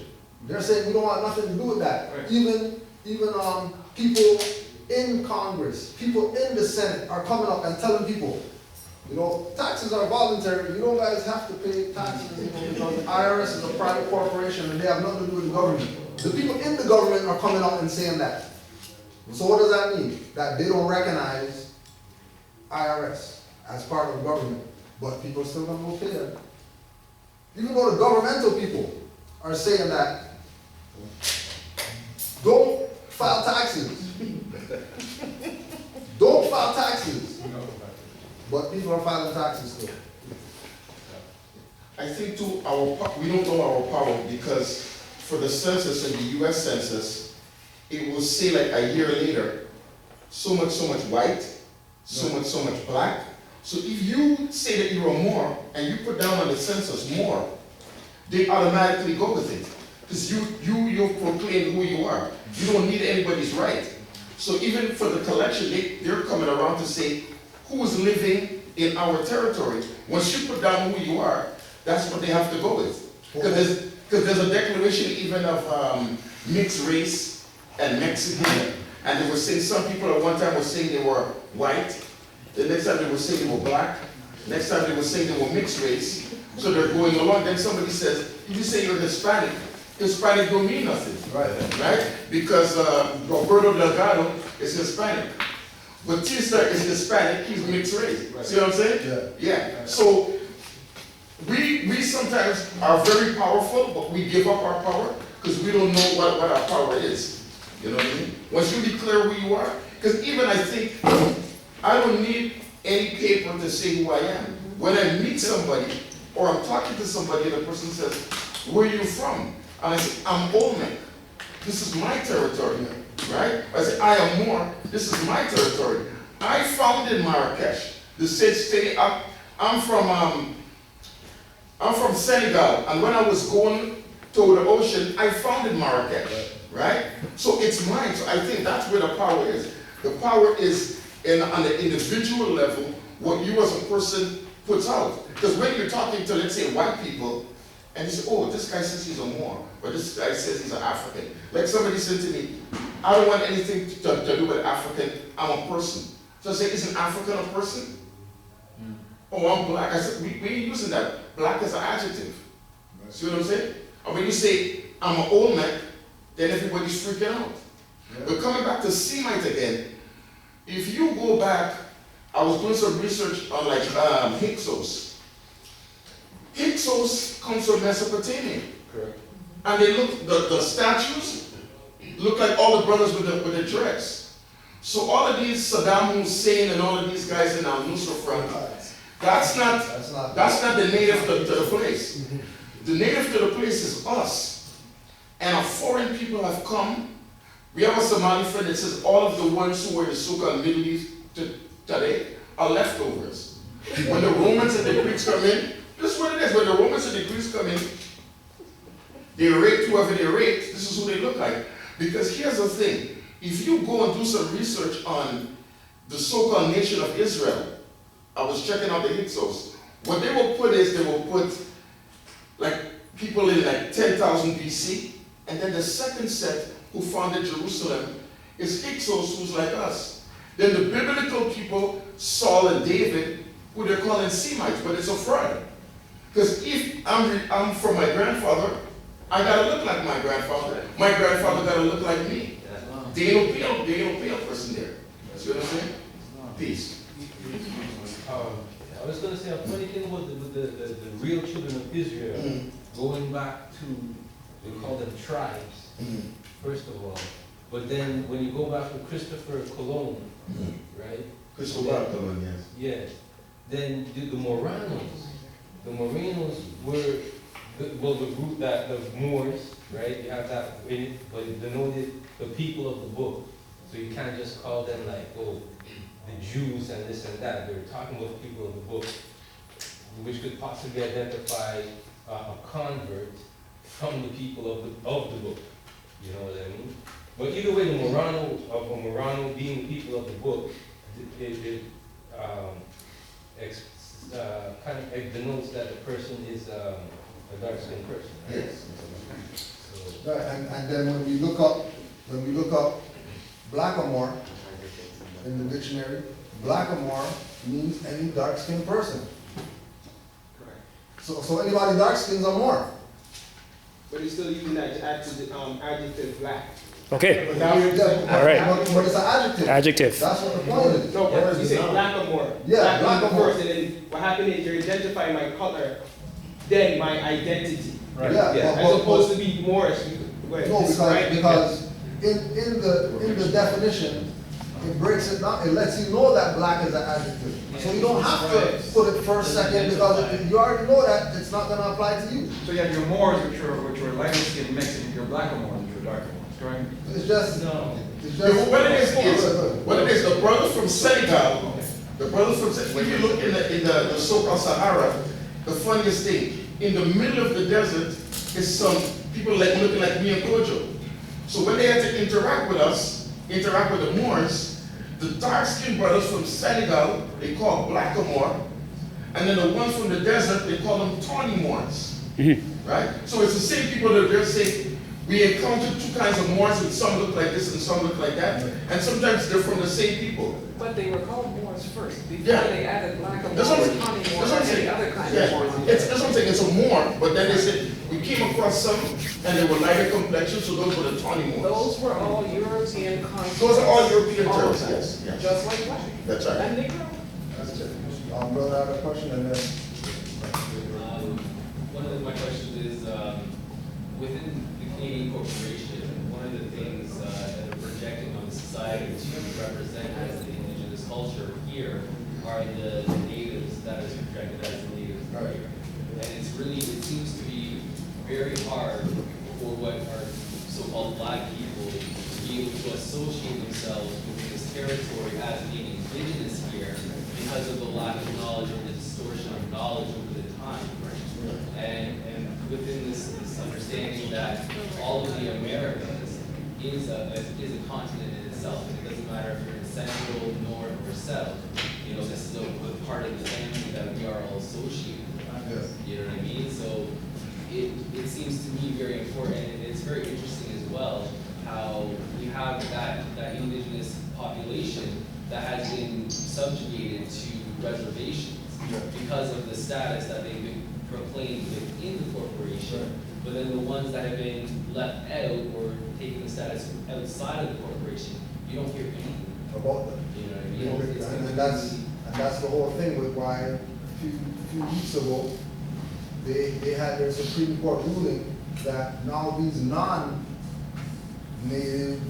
recognized status people would now be recognized as a status Indian. And those were the so-called Métis, and yet again, what we did the knowledge on is they were still trying to bring them under their heading, because it's not that corporation that's gonna define us. See, and that's some of the things that I think we all have, which I think all of us are there, but one of the things I found was most difficult was breaking out of that mental jail that I'm in here, looking for them to define what it is. And that's from right, because let me just say this as a thing. They had to put someone in place here, because when so-called Christopher came here, he met people here. But he couldn't put us here because then we'd all wake up. So what he did was he put our cousins here. It's sort of like saying we're the real landlord, real land owners, but the subtenants, tenants, which were the so-called indigenous, we made them the real owners. Right. And that way then again, they separated, they put another block in between who really owns the place. Right. So when you start looking back into the history, you're finding them. Right. Not us. True. And so that's all part of the colonization process as well as the propaganda. This is all war stuff. Yeah. When you were talking about this too, brother, this is the freedom fighter stuff that he's getting at on a certain level. Yeah. This is really a war. So sorry. Go ahead. How do we come to some sort of uniformity with both groups then? No, see, because even with what was done to them has been done to our population as well. And the same thing is going over on a massive scale. No, we look at it like, before you start talking about people's high grass in their backyard, cut your stuff first. Islam. Right? So, yeah, everybody got issues all over the planet. But our issues right now are paramount. Because I don't see anybody else getting choked out on the street. I don't see nobody else getting shot up. I don't see nobody else gets arrested, end up dead. Only our people that happens to. As far as other nations, that happens to their political leaders or whatever, not the general population. Right? So we have an issue because this is happening to the general population of our people. But we also know that it's happening because they want to classify themselves as something that they're not. They want to classify themselves as a chair, as a book, as a court, as a clock on the wall, as a big screen TV. Well, you know, if somebody puts a bat to you, what are they putting a bat to anybody? No, because you're a thing. You have no standing at law. And this is the point that they were trying to make. That even though he had this on, he had credit cards with the name Malachi York, but he didn't reserve his rights on them, which means that he's admitted that he's that all capital letters name on that card, even though he has this on it. Just for the simple fact that he didn't go further and reserve his rights on those contracts that he made with the Europeans, because he had Capital One credit cards and all that stuff. Ain't nothing wrong with it, but if you're gonna contract with these people, you should know how to deal with contracts. Because at the end of the day, they use fraud as the backing for everything, and fraud has no statute of limitation. So they know that if you're contracting in names that don't belong to you, then you're really in a fraudulent position. This is why they took off Nuwapian Moore's newsletter, turned into Tamaray Times. Why is the national name of these people being taken off of their newsprint, which is public record, that's gonna go all over the world, everybody's gonna get this newspaper. But they changed it to something that doesn't even connect to anything. Yeah, we know that the land is Tamaray. We know that. You know what I mean? But we also know that in the hieroglyphs, they had M-A-U-R as the high priest of Anu. M-A-U-R spells more. And those guys were the high priests of Anu. Hieroglyphic Dictionary by E. Wallace Budd. M-A-U-R? M-A-U-R. M-A-U-R. Because what we know is that all vowels are interchangeable. Yeah, A can be O, and U can be O, Yeah. right? Yeah, there it is right here. Yeah, M-A-U-R does. All right, let it right. No, So hold on, let me finish and then. The name of the land is Tamaray, which has dual meaning. The land of Amun-Ra, the actual longitude and latitude of the geographical landmass, the physical human body, to the physical human body. The M-A-U-R-S/M-O-O-R-S, who settled in what is called Ta-Nehisi, Nubia province of Abyssinia, set up a school structure of science, language, law, mathematics, government, astrology, astronomy, military, alchemy, physiology, geometry, etc. These were your Neteru/so-called gods. The Moors, M-A-U-R-S, a complete nation of high priests, knew that the highest knowledge was known that man and creation are one and the same. Okay, so then, I don't know if you want to respond, but then it's 2 minutes. Did you have something Yeah, I to just say? want to And then- ask a question to take to that, right? All right. Well, when we say Moors, who called us Moors? We called ourselves We Moors. called, so we told the Europeans that we are Moors. We called ourselves Moors. Right. Dr. Ben verified that in Right. his books. He said that the Africans were Moors, the Asians were Moors, No, I'm not saying and that. the Arabs were I'm Moors. just saying, who actually called us Moors? Which we called ourselves Moors when we went to the European, we said we are the Moors, or did they call us Moors in their language? You weren't there.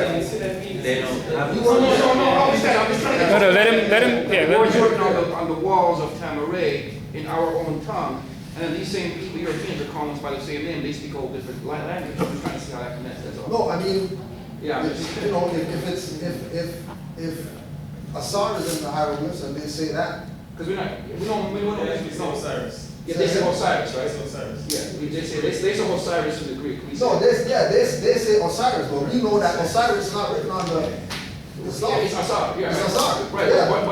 but more is written there, right? M-A-U-R. M-A-U-R, Yeah. correct. Yeah. Right. So if they're acknowledging, like, the thing is, when are we gonna recognize our, when are we gonna recognize our? No, I'm not trying to, it's all good. No. Everything you said, I'm trying to see how it ties in that in ancient time, before we even interacted with these Europeans, Yeah. we were calling ourselves Moors, right? M-A-U-R. Among other things. Right, and then we you know, in their language, they're calling us Moors. I'm trying to see how that ties in. That's all I'm trying to say, because. Yeah, because we taught them. They didn't come up with that argument. We taught them. We taught them the language, right? Well, then goes back to the Moabites. Right. That's why they knowing who they are. More comes out of Moreno to these Latin, right? No, but more comes out of. Sorry, 1 minute, 1 second. Just interrupt. 1 second. Sister over here, she has some foods if y'all are getting hungry. You have what lasagna? Vegetarian lasagna and kale salad. and some water as well. And then I just want to ask, How much If is you the want. plate? How much is the plate? and then I just want to ask everyone here, do we see benefit in this here? Absolutely. So, because right now we've had certain time constraints which are coming down. We've got a 9 o'clock time. Yeah. We want to make sure to honor that. But what I sense here, because we didn't know how this was going to go, is this should be the beginning of the beginning, right? So, because I'm just saying, I don't know if you see the time now, there's 15 minutes left before the time that we should start looking at certain things. So what I'm saying, I'm just trying to get this down, that we should look, come back, to further this, because this is not going to be solved. In one night. It's not going to be solved in 15 minutes, right? But I see love being here. The next principle that we have is truth. Right. That's where we should be getting to. So anyways, let's let this brother speak, and because He started was it. next, and then sorry. Thank you, everyone. I have to go to my friend to do a campaign, so I apologize. You'll be back, right? Yeah, you know what, so I would like to mention then, something that I am, initiative I'm trying to start is to reactivate the UNIA ACL chapter in Toronto. Many people would know the history. It's like many things, the UNIA should always be included when you mention the so-called black community in Toronto, right? So, you know, this is my own thing and it's actually manifesting that I'm trying to reactivate the chapter. So, one should hear about that coming. There's actually a mass meeting tomorrow at the YPF Ujima House. If anyone should, That's the Eglinton there and Western? Western and Lawrence. Yeah. Yeah, so that's starts at 4 to 7. So if anyone would make, but we'll always keep in touch. I guess give them my number and All right, so hold on. So wait, sorry, we had Sister here.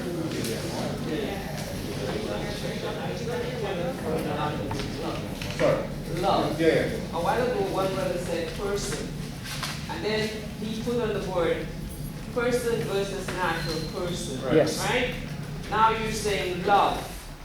What kind of love are you talking about? Because if a person is what he said is a corporation or something, and then a natural person is Kenny. You're talking about love. The word love has been going around, but I don't know what kind of love you're talking about because there are many different types of love.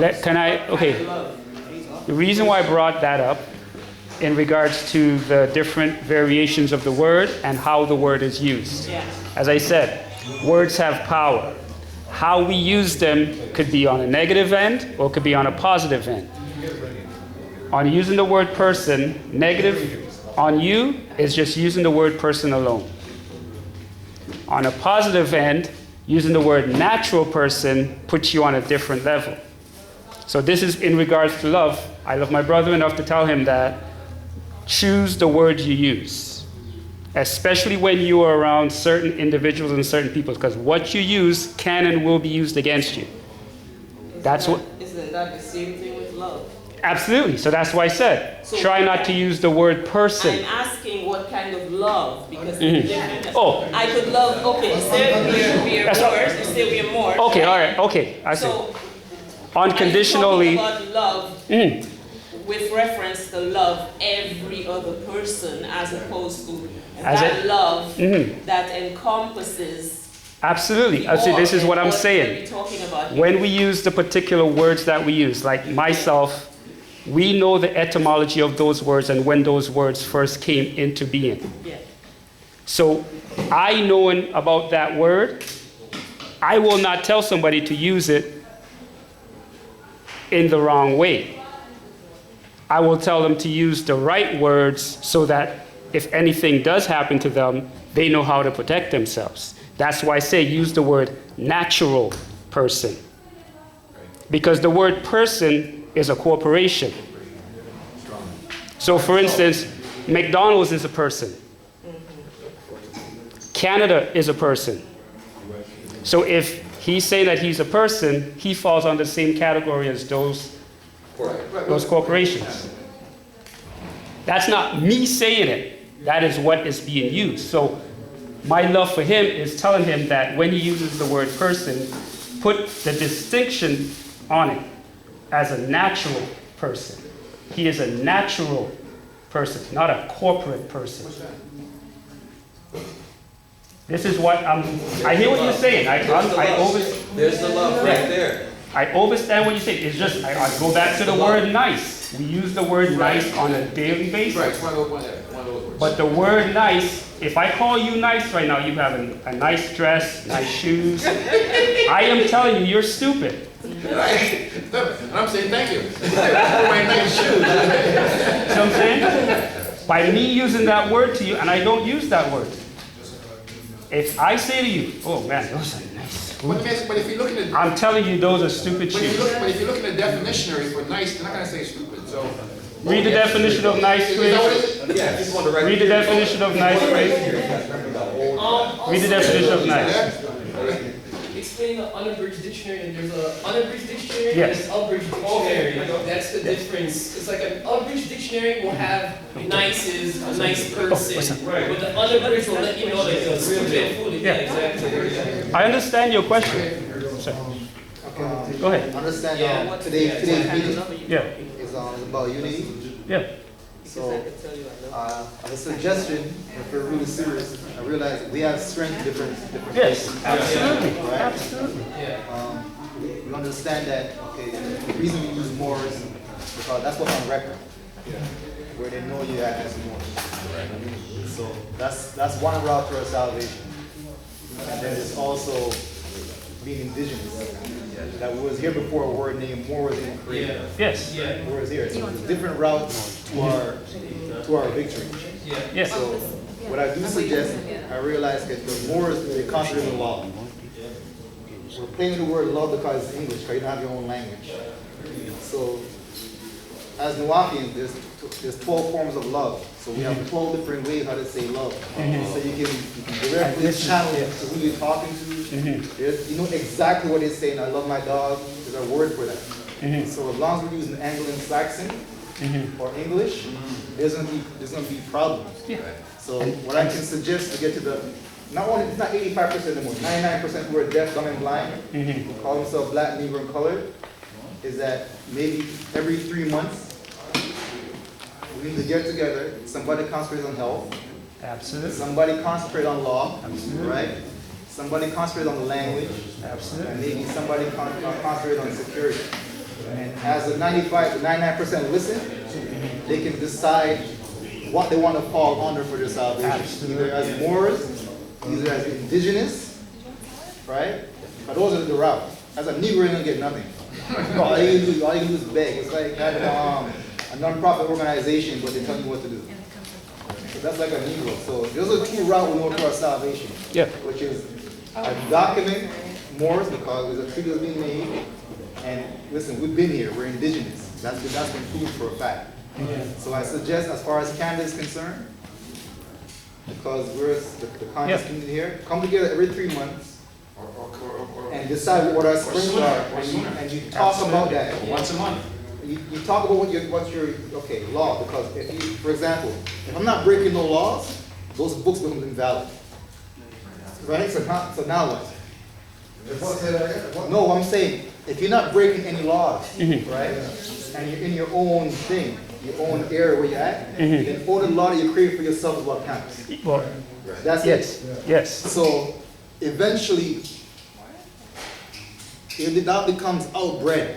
If we're just we're concentrating on love. Absolutely. So then we go to another discussion now, and that's where, as far as Nuwapians, where we come into play, where there's a language, a media language. If a Chinese person coming here right now, we start speaking Nuwapi, they're like, what the hell are they talking about? So even if the Moor applies the language, it's not a language that they can speak even as be more. We're just saying at this point, we're going the indigenous route. At one point when the Moors route, but when he put it on, nobody came together. Meaning that when you say from 1913, that population that exists, they didn't come together. No, the population is not supposed to go. No, I'm just saying. I'm not saying they are, there isn't. I'm just making a statement. That would be wrong. So what I'm saying that for us here, what we're doing, we know we need the language. We know the 95% needs, they need to know the law. We know that for a fact. So we can educate the masses, because we're already at a certain level already. The Moors and Nawapians. Absolutely. So I think when we get together, we got to decide how to get to this 99% that's dead on the line. Other than that, we're just talking to the choir. Because we know what we have. Yeah, exactly, yeah. You make a point, yeah, you make a point, yeah. The more the Nawapians or Nation Islam, somebody help, and we come to every so often. You know, like you said before, if Francis Quest Wilson comes here, everybody's gonna flock to it. So therefore, we have to invite somebody in as a speaker, just to bring the people. And then we put forward our agenda. Okay, you need to know the law, you need to know the language, and you need to know this. Or you need help, but we need somebody to pull them. We can't do it because we've tried. The room should be packed right now. Oh, but I mean, it's no different than any other thing dealing with truth. People are gonna run from it. That's expected. Because we're not. It's like this isn't a thing of, you know, like you said, like we already know that the Nawapians are on this info. Yeah. You know what I mean? Like we know that. You know what I mean? Like, you know, your position put on the flyer was because I know that y'all are down with the stuff, so we're gonna support. Like it's not even. We are family, yo. You know what I mean? But you know, there's other people who were on the flyer. Right. That chose not to even care. Right. But tomorrow they're gonna say, oh yeah, unity, let's unite and do something. But when we had the conference to figure out what we're gonna do, y'all play backseat. Or didn't even walk in the door. And it's not a thing of, you know, this is not a thing of debating anything or anything like that. It's about, you know, recognizing what we all have, recognizing what we can all bring together, what we can all contribute, but appreciating the fact that we have to do it in one thing that we all agree on. Yeah. We can't say unity, but everybody's still calling themselves different stuff. That's your organization. We're not talking about organization. We're talking about regardless of whether Buddhist, Christian, you know, atheist, whatever. Still more. All these people know that they're Chinese. Right. They don't question about what's our religion and two people argue, Buddhists and another guy arguing about, nothing to argue. When time comes, all of them have one flag and they put one flag up, regardless of what organization they belong to. Whether they speak English, whether they speak Chinese, doesn't matter, because they have a nation. And this is the point that we're trying to put up there. Not to people who know this. People who know this, we're just supporting them, you know, we appreciate the support. But this is more people who have no idea. To get them, we will start turning.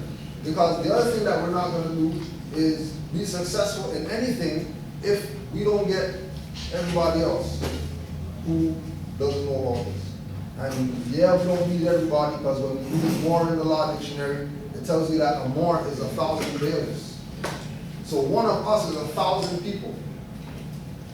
Right? So we count the people that we got here times 1,000, clearly we have a nation. Clearly we have a population. Clearly we have land. Because that's why we're not with the repatriation, go back to anywhere, because we ain't come from anywhere. And if we are going to go back to anywhere, conceptually, the place that we're going back to is when all these land masses were one. So we're still not going anywhere. We're where we're at, where we've been.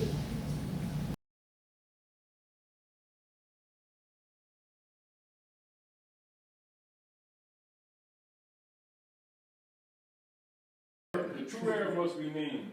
So you gotta go, you gotta pull And this is again where the Pope separates the United States minor from the United States major.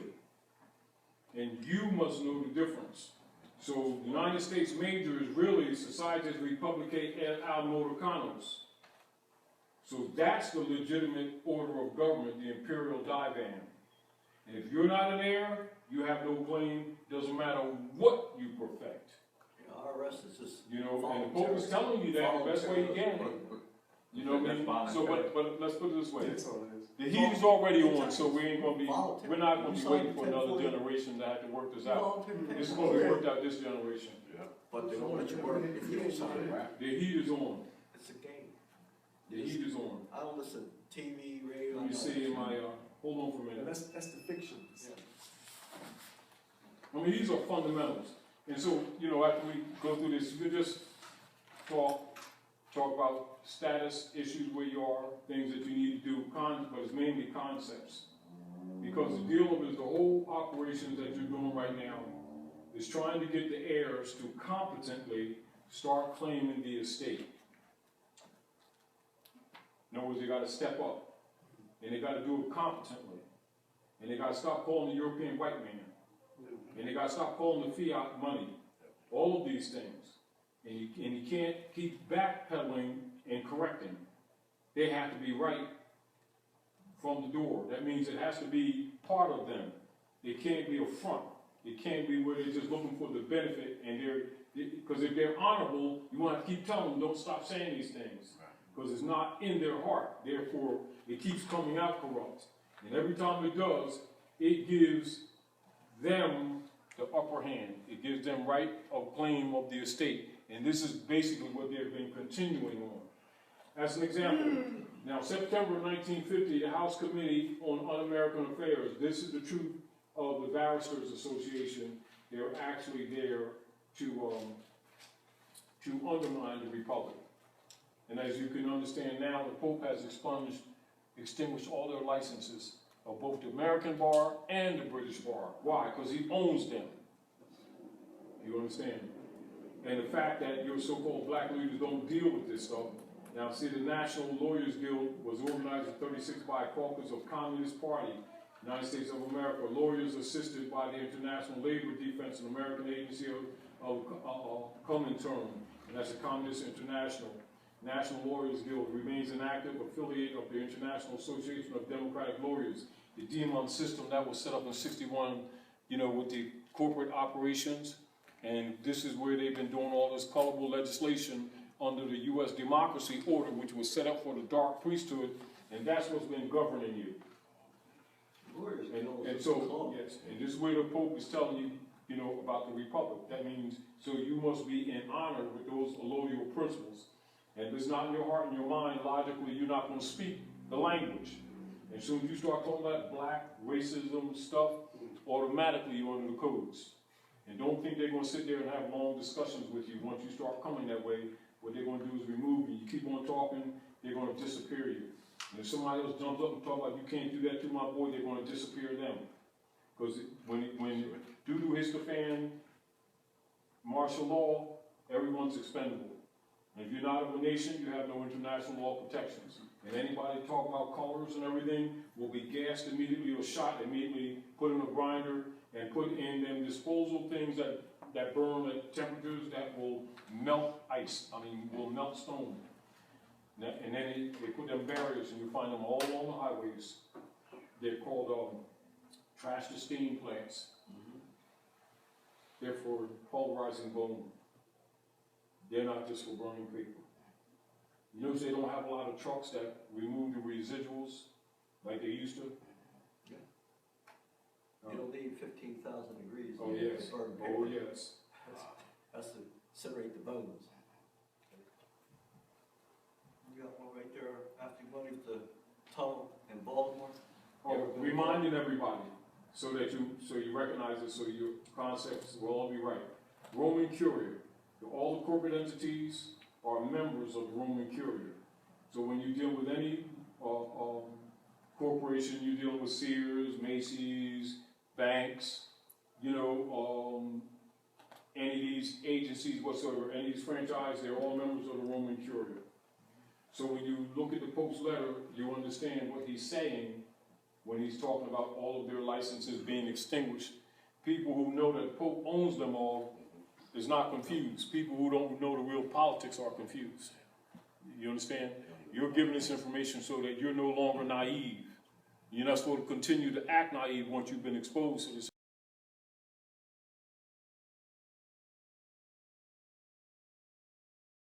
We have a government. Huh? Just who's the head of that? The people. Which is what government is. That's how it always Government was, isn't, right? government isn't some guy or some lady. Every government has a head. Every corporate government has a head. The leader and the head is the matriarch.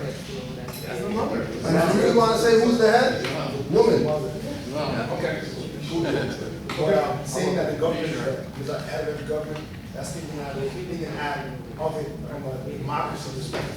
Where if you look at it from a Republican perspective, where the government that's supposed to be running the America is supposed to be Republican form, it's the people. Not necessarily. Like when you go into That's in the even if you have a tribe, right? A tribe, you have you have Yeah, a that's, chief. okay, so. Right, so if I was to go to a territory, right, and I wanted, like, let's say, to trade with that territory, you understand? I can't just go there and just say, let's see one person say, hey, you know, they would say, listen. Jurisdiction. Yeah, you have to go through certain jurisdictions. But what I say to that is that usually what will happen is there will be a group like this, which would be the population, and they will then vote someone in to be that representative of the body. If that person then isn't doing what the body wants, that person leaves. But what we realize here is that there is no representation. What we're understanding is going on there is there's a body that isn't representing the population. Like, so to speak on that, if we go talk to natives right now, natives will tell you that their chief sold them out.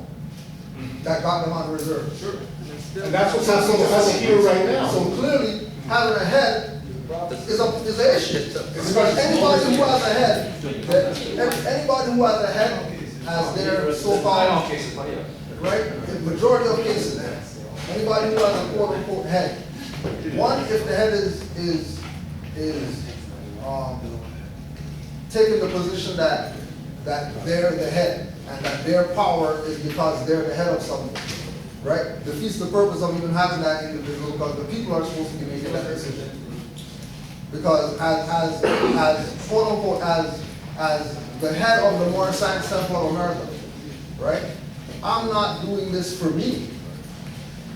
Everything I do is for the people who put me in this position as head, as their representative. And the instant he stops doing that, he stops becoming the head. Right? So you just answer the question. As far as what? So you're a representative. Well, representative and head is two different positions. Because we're talking about government. There's different words that you could use. The words are all important. Just like we're saying, words.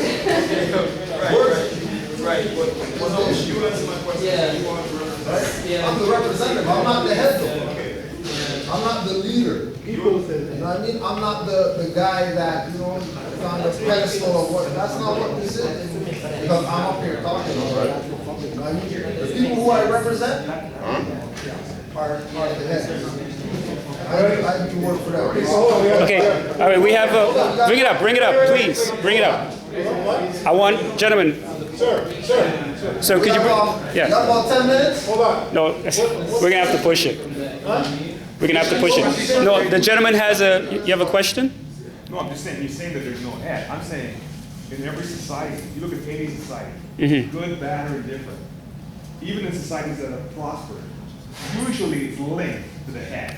So Okay. you have to have a head. People aren't just running the show. The masses, Okay. All right. majority rule. That's just running how it works. That's why they tell people vote, because the people are really the leaders. People are the leaders. Yes, but there's an ultimate leader. Yeah. There's older leaders, they're not really the leaders. Think There's about an ultimate Think leader. about You it. look at every society. Individual. What you're talking about is But you're incompatible talking in society. Think about it. There's no society that functions like that.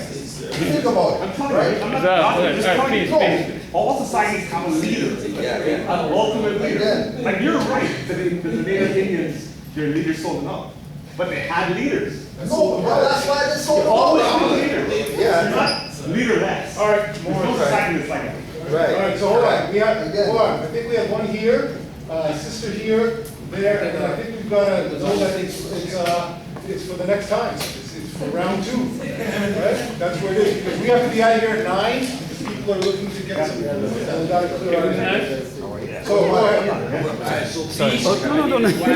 Please. I thought you had to get to the camera. Hey, one time, Those who heard, let me say again, Peace, I come in the attribute wise now you rule the law, I'm a nation of gods and earths. I've been Prime Minister for a very long time. I got the invite, received it, so it came to show support, represent. First and foremost, I think at this point, all of us have a vast knowledge of what we're applying to, what our culture is. So when we're talking about government, I think the next step would be, even though we know and understand we don't deal with the 10%, that's what the culture that we deal with, but we also don't understand that we have to position certain people in certain things to really get certain things accomplished. So maybe a next great shout would be, as a collective, as the conscious community or whatnot, elect an individual to maybe start his own political party. And our interest is not to get the votes. Our interest is to raise awareness with the people, because we don't understand that the people react more to what they see. So they're not going to react to what they see if all of us are in one room and we have different ideologies and we have different aspects of it and we can't come eye to eye. What we have to do as a collective, we know and understand that black people are divine people. If we see that black are original people, as a collective, what's our next step to bring it out to the masses? Because the masses are the ones that need this. Exactly. And we say that, we call them the 85%, the easy to led in the wrong direction, hard to be led in the right. So that's something that we have to focus on. I see you're like, maybe it amused you what I said. No, this is the truth of it. What you're saying is true. I don't disagree. Because at the end of the day, I could, like the young brothers down the street or whatnot, I could talk to them about what is a Nuwabi, what is a Moor, what is an Ish. A lot of them, they don't even know nothing about that. Why? Because their parents don't know nothing about that. Because their parents were taught certain things that they have to grasp onto. So the legwork, I think as a collective, let's figure out what we could do to reach out to these individuals with what we know and how we could apply it to the daily world. And then let's focus on that. That's just a fact. All right, then, and then there's a sister here. That was the one thing. I just wanted to address her love, because just like want to stand from the stage. More! My name is Naeem Adrael, and he said, like 12 different ways to describe love, just like all of this is made so complicated. But I think the same thing with love, it's divine, unconditional love, and that's it. If you're judging love by, you know, this earthly stuff lower, like, oh, my heart or my body, but totally not. It has to be. When I was judging. No, I'm not saying you per se, I'm just saying it's also complicated. It's really simple, it's just divine. Alright, so like even I don't know, just to touch on, for example, when we talk about you know, nationality and unifying force that nationality has, right? Sister Naima was from New York. She's Moorish American. She heard that Moors are having a summit. She took the bus from New York here.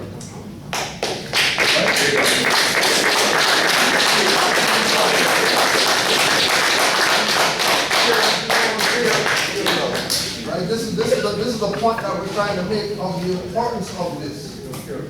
You know what I mean? This is not something where you know, we want people to join stuff, we want them to leave whatever they're doing. We want you to be where you're at, because like Brother White is saying, everybody has something to add.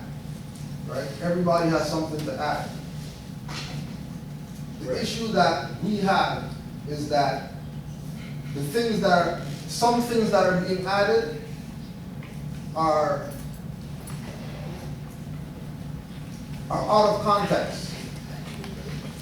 Some things that are being added are out of context. And second to that, the individuals adding something can't prove to me in identification or papers who they are that they claim to represent.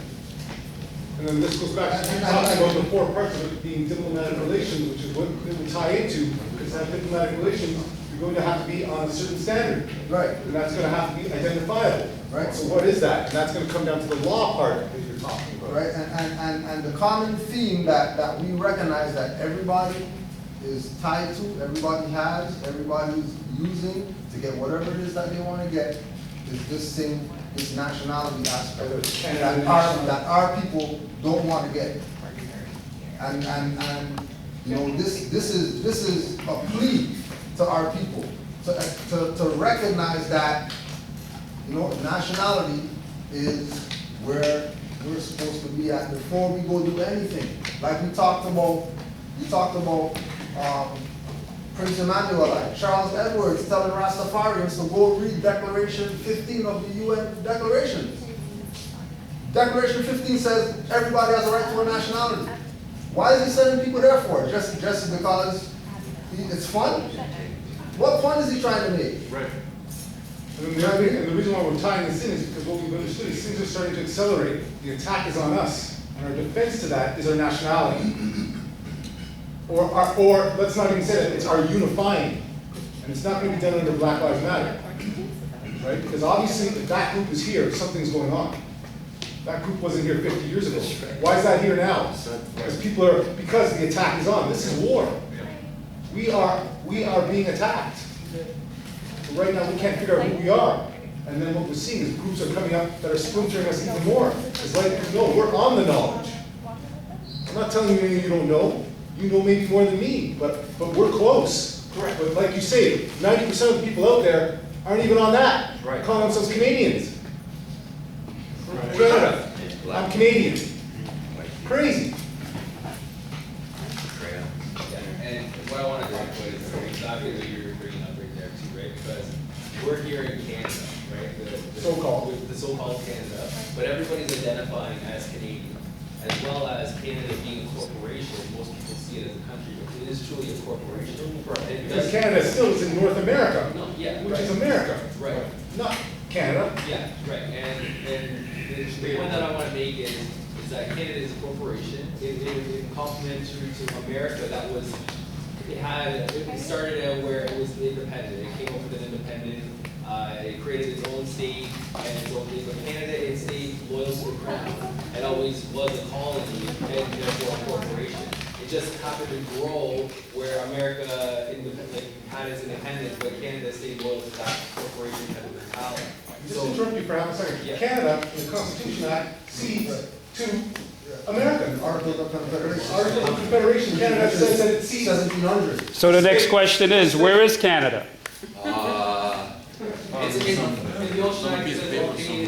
Okay, where is that? Okay, so go on. Finish your statement. Sorry to interrupt.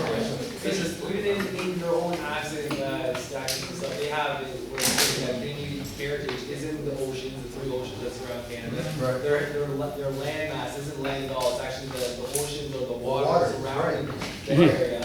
So they don't even have technically they don't even have a land claim. Right. So the point that I'm trying to make is when they have a corporation that they're operating as a country and they have a charter that they're supposed to be bound to, and they have the differences within that charter of citizens and everybody. So they're making a distinction that there's more people that are going to be involved with what they're doing than just the citizens. So how are we going to be able to hold them accountable for their charter and their corporation overstepping their boundaries? Because we are trying to come with the importance of being a nation here, because they're not on the land. But we're trying to establish ourselves as a nation and go back to what things were in the past. And we can do that because they don't even have a land claim. So it's just about us and being able to come together in the form of understanding that, you know, we do have the nation here. We are the nation, and Canada should be working with us, not against us. But the first thing that's going to have to come to is population. With 40 people in here, they ain't going to listen to nothing. If they want to come in here and wipe us out, we're talking 4 million, we got a different thing. So really, it's about bringing everyone up to that level of understanding that we all have here. Because it's not to take away. You know what I mean? Like the document, it's all about building. If you're not building on, then you're doing nothing, right? And for us to really solidify ourselves as what you say, recognize, right? We have to recognize ourselves first. Until we recognize ourselves, ain't nobody gonna recognize us. Because that's really what it comes down to. Chinese know who they are. regardless of whether they speak Chinese or English or whatever like that, whether his name is John or whether his name is Chan, you know that he's Chinese. And if you don't know, he's gonna tell you. And he's gonna let you know what his national origin is. And he's not gonna tell you he's yellow. That's right. Right? Because that's what it is. But if you know, and again, like you say, we can go down the list of all the things, you know what I mean? Land, we got that. We're in our land right now. The problem is that our land's under occupation by foreigners, who are people allowed to occupy it. Because they didn't want to be who they are. They wanted to be, they came from all over the place. When they're from here.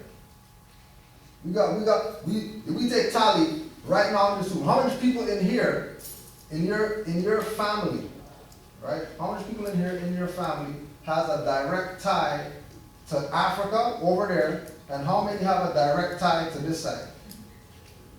For people tied to Africa, how much hands? Who's tied to Africa? All right, and who's tied to this side of the America? So what does that mean? Where are you from? So where are you from then? Right? So it's how they see it. But it's still about the division that they're creating. What we're here to do is to unify under something, whatever it may be. So what I say, what we should do is plan to meet in September, 3 months from now. We should make that plan, and maybe each one of our groups should go back and come back with 5 ideas, principles that we want to come to unify under. And when we can unify under love, that would be what it is, but we would never get recognized. There has to be something, and that's the law that ties that in. It's really the law that governs everything. So it's on those law principles. And in law, under those UN principles, it's going to be nations that they identify with, not even countries, nations. So we got to come together under a nation. If it's the nation of love, then let's do it. But they're not going to recognize that because there is no nation of love, even though there's a principle of love. So we have to figure out what that nation is. Could it be Jamaicans, Trinidadians? When you start breaking all that down, you realize those are all corporations. So you got to find the nation that's going to give you that power to deal with them on the diplomatic relations. Because that's really where it counts when you're dealing with other people. Because technically, if we're all living together, we should all be all right. We wouldn't be hurting each other. But it's not usually, though we are hurting each other, it's not us who's hurting each other on a collective. But it's really the colonizer. When you go out there and you get in your conveyance, and you travel along, and they're pulling you over, and they're what do you call it, profiling you. Because you know that, we all know that that's what's going on. And when they're killing us, we know that that's what's going on. Something's going on that's unfair and wrong. So what, and how are we going to combat that? Especially as we see that things are accelerating. We all know stuff is going on in our minds. That's why we're here. Because if everything was all right, why are we here? So what about, is Canada more the land than Canada. Africa? Is Canada more the land than Africa? Sorry, say that again. Because I heard cool, like earlier just now you're saying like this is we're already home. Right. So is this more land like, is Canada, like for example, let's think sunlight. You're trying to say that is Africa more than our place of home than like which one is? What we're trying to say is here's where it's at. What they've done is they've changed all the books so you can't even identify. But what about the sunlight though? Because there's not enough sunlight you get here compared to climate change. What we're also trying to tell you is that the environment will change once we change. That why we're here and why the environment's the way it is because of how we've fallen. So for example, it snowed in Egypt. It snowed in Egypt. Yeah, it snowed in Egypt. So okay, so it's possible. Right? But it's not consistent because our weather patterns are based on our distance away from the sun. That's what we're gonna say. Everything you said tonight, I agree with. Like I said, what I tend to hear though is that when it comes to Africa, is that we don't want nothing to do with Africa. It's like I agree that we were here, right, before colonialism. We understand that. So all of us can come here on slave ships. Right. Since most of us are already here on this side. Right. It's actually Brazilians. Right. They believe that they were already here. Right. So what I'm saying is that, but we know that Africa is the motherland, meaning that. That's where they found the whole oldest fossils of life germinating. It's the mother, it's the beginning, right? But they also found pieces of Africa under Florida. So what is that? No, because it was on one landmass. was there. I understand. It was all one landmass. It was all, before it was called Pangaea, it was all one landmass. Right. So North and South America was attached. Right. They call Africa today, so we could walk across. So it was all our land. It was all our land. It was all the earth. Okay. There's no Africa. What I'm saying though, as long as we continue to live amongst these people here. Which people? The white people, The oppressors. Yeah. As long as we But they're here. Correct. You gonna do something? You think Europeans going back to some cave in 2016? They got As long as we continue to live amongst the oppressors, right? We're always gonna be oppressed no matter what we call ourselves. No, stop. No, that's, Hey, Morris, I said as long as we live amongst oppressors, right? And try to mix them in with get along, we're always going to be oppressed. Is that oppressing us more than the Europeans? Our people oppress us more than the Europeans. What's that? Our people, as far as Moors, right? As far as Moors. And where did our people get that mentality from? To oppress their own. They got it from the Europeans. What I'm saying? Listen. But again, they don't care if you call yourself Moor. They don't care what you are. As long as you're the black gene, they'll exterminate you. It's not about what you call yourself.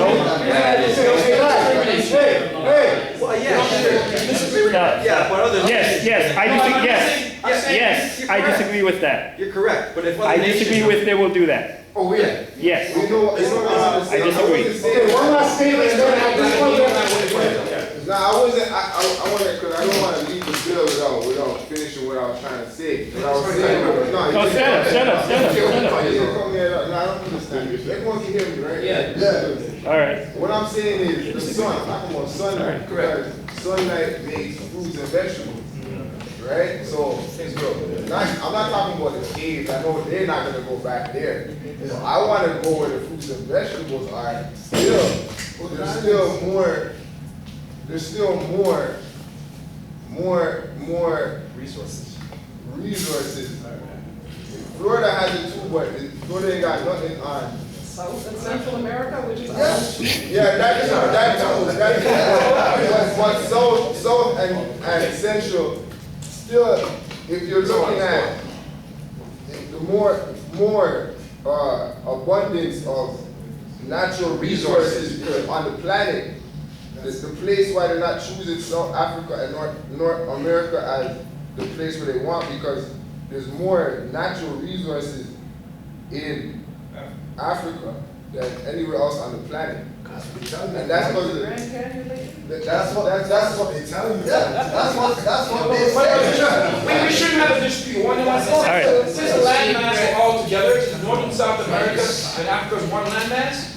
As a nation, we can choose where we want to live on this. Yes. It's all ours, right? Yes. Okay, so so whether we stay here and live, whether we repatriate and live, was all one. It's all ours. When I'm saying resources, I'm not talking about like resource-wise. Right.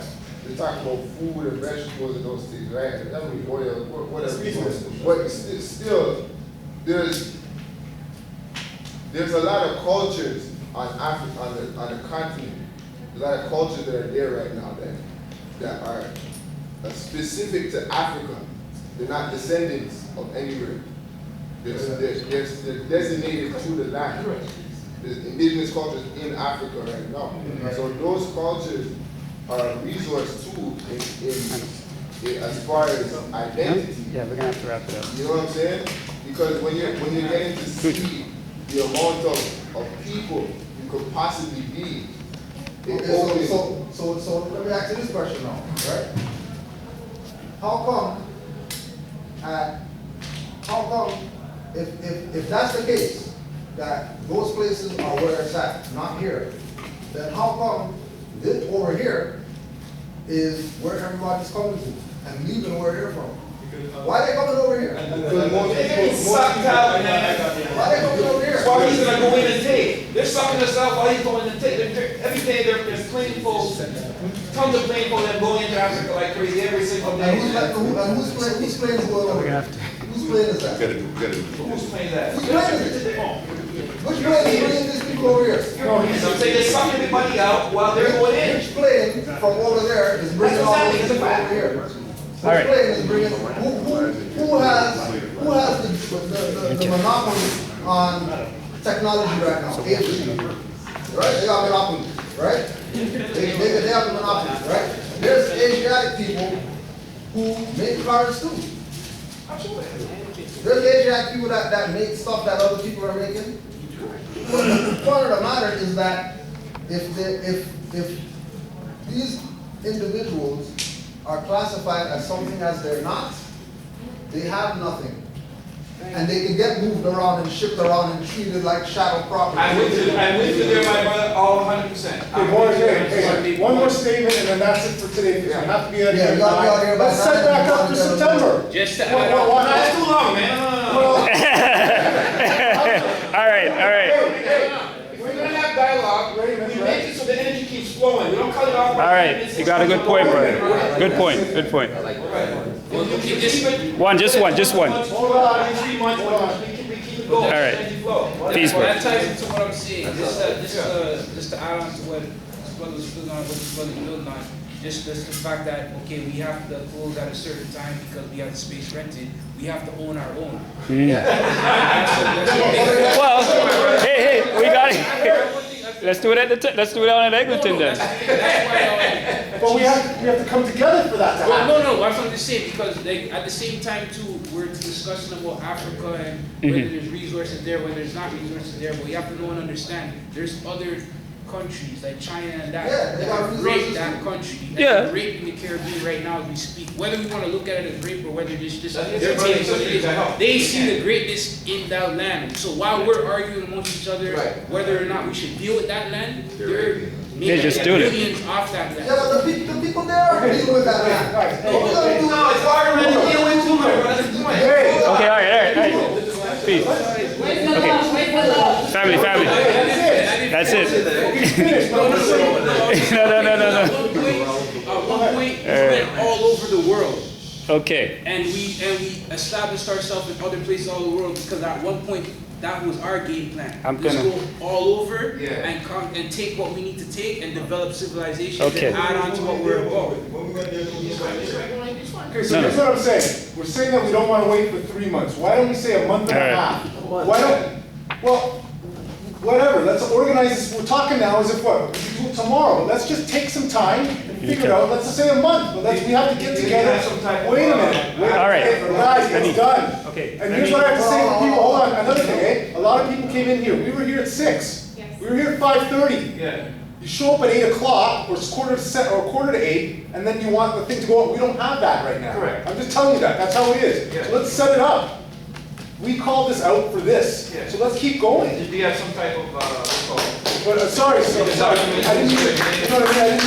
It's just that we're never gonna do anything. And what I heard from them, which is maybe we can come back here, maybe we can start at 2 and go till 8. That's the kind of time we need. Correct. But right now, they said they want us out the door at 9. Yeah. And you know how it physically takes time. Yeah. And if we then break that, then we don't get this space. True. If someone else has a mansion or some spot where we can go to, then put up your hand and let's go there. Let's move there right now. Do we have a spot? Does someone have a spot we can move now? Yes, we have the temple.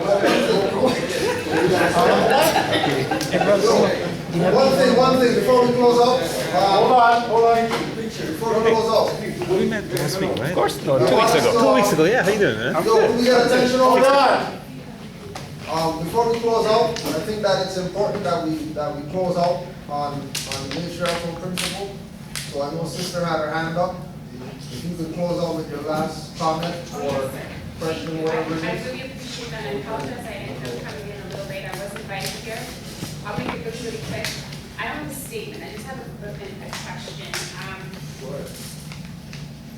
How do we, if we have a communal understanding that our people are dying from the lack of knowledge, our people are mentally dead and we're struggling to even understand or overstand this type of information on how to come together, where do we're like 40 people in here, right? Our population for Black people is just, yours is like, we know it's large. Where do we start with them as far as knowledge of self? Because the generations now, they're just not interested in hearing let's go back to Africa, or let's build civilization, or let's start business. They're not interested in that. So as a sister, if I leave here today, I actually want to go into the community and communicate with people. Like, where do I start on a mentally dead Negro, on a nigger? Where do I start? Because we can introduce the knowledge of self or say, let's go back to Africa, let's build. I just want a method or formula, anything that anybody can say from any group. Let's say this off the top. There's not one formula. No, That's the but first where thing. do we start? That's my question. Okay, hey! All right. Oh, they were made savage, so they're not even functional as far as nutrition. Let's just be in there. The basic necessities of life, they don't even know that. So how can you go to a dead corpse and say, get out of the grave? They have no life. My sister, you gotta start where they're at. You gotta start where they're at. You gotta start where they are at. Start where they're at and bring them up from there. Start where they're at. Have a discussion of where they're at. So it's an individual approach. That's how it's sort of Thank you all. Thank you all. Thank you all. Hold on.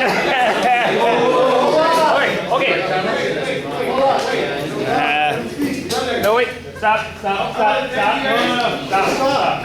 As we speak, start to put the chairs away, please.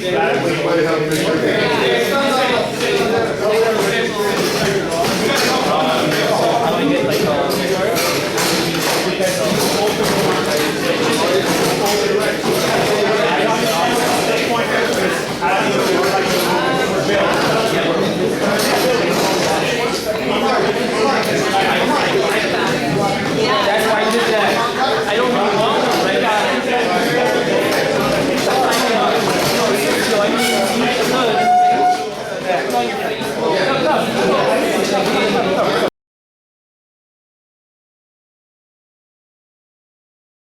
All scholars know he's talking about Louis McFadden's speech on the floor of the House, 1932, 1934, where he exposed the Jesuit order and the Inquisition operations with the Internal Revenue Service, and of course, when he went to visit his daughter in New York, they poisoned him. You know, of course, you already know they killed Traficant just this past year, September, right? September. All right. And his boy that worked with him won't talk to us, right? Yeah. You already know why. All right. Now. Yeah. Now, but you know why, I know why, we know why. Problem is our people don't know why, and they sit around playing these marching Negro games, don't know they're getting ready to get cooked. And we're trying our best to warn them. And they're dealing with their belief systems and don't know that's mind control. Anyway, so we're going to congressional records, right? So, bankrupt entity in world history, U.S. government, we are setting forth, hopefully, a blueprint for our future. There are some who say it's a coroner's report that will lead to our demise. It is an established fact that the United States federal government has been dissolved by the Emergency Banking Act of March 9, 1933, 48 Statute 1, Public Law 89-719, declared by President Roosevelt being bankrupt and insolvent. House Joint Resolution 192, 73rd Congress in session June the 5th, 1933. Joint resolution to suspend the gold standard and abrogate the gold clause, dissolve the sovereign authority of the United States and the official capacities of all United States governmental officers and department, and is further evidence that the United States federal government exists today in name only. We know it's defunct, we know it don't exist, but these people keep going to these people, give me a apostille list, and I'm going to authenticate the birth certificate, and I'm going to Bibel fetcher the Dusseldorf. So the Pope's telling them those encumbrances don't apply. And he's the Don. And people keep running after these apples. Here, bite this apple, and this I will give thee. Come up from the mountain. All this I will give you, just curse your God. The same old game. And they keep falling for it. So the Pope himself is coming out and telling you the BS. There ain't no white sovereign Christian, none of this stuff. He tells you this whole fraud is based on what? The commercial oppression. What? What commercial what? Of who? The Pope said, I'm telling you, African Americans. He said nobody else. So who is can only be the proper beneficiaries and holder in due course? The Moors. It's exactly that. Moors. Claim anything else, you're off the platform. Do you understand? This is the trap. But let's go a little further in this, in traffic on speech. And we're going to go to something else, but I just want to go here. Anyway, let's look at this part. The receivers of the U.S. bankruptcy are the international bankers via the United Nations, the World Bank, and the International Monetary Fund. All United States officers, officials, and departments are now operating within a de facto status. He's telling you they're frauds. This is the Florida Congress. 1993.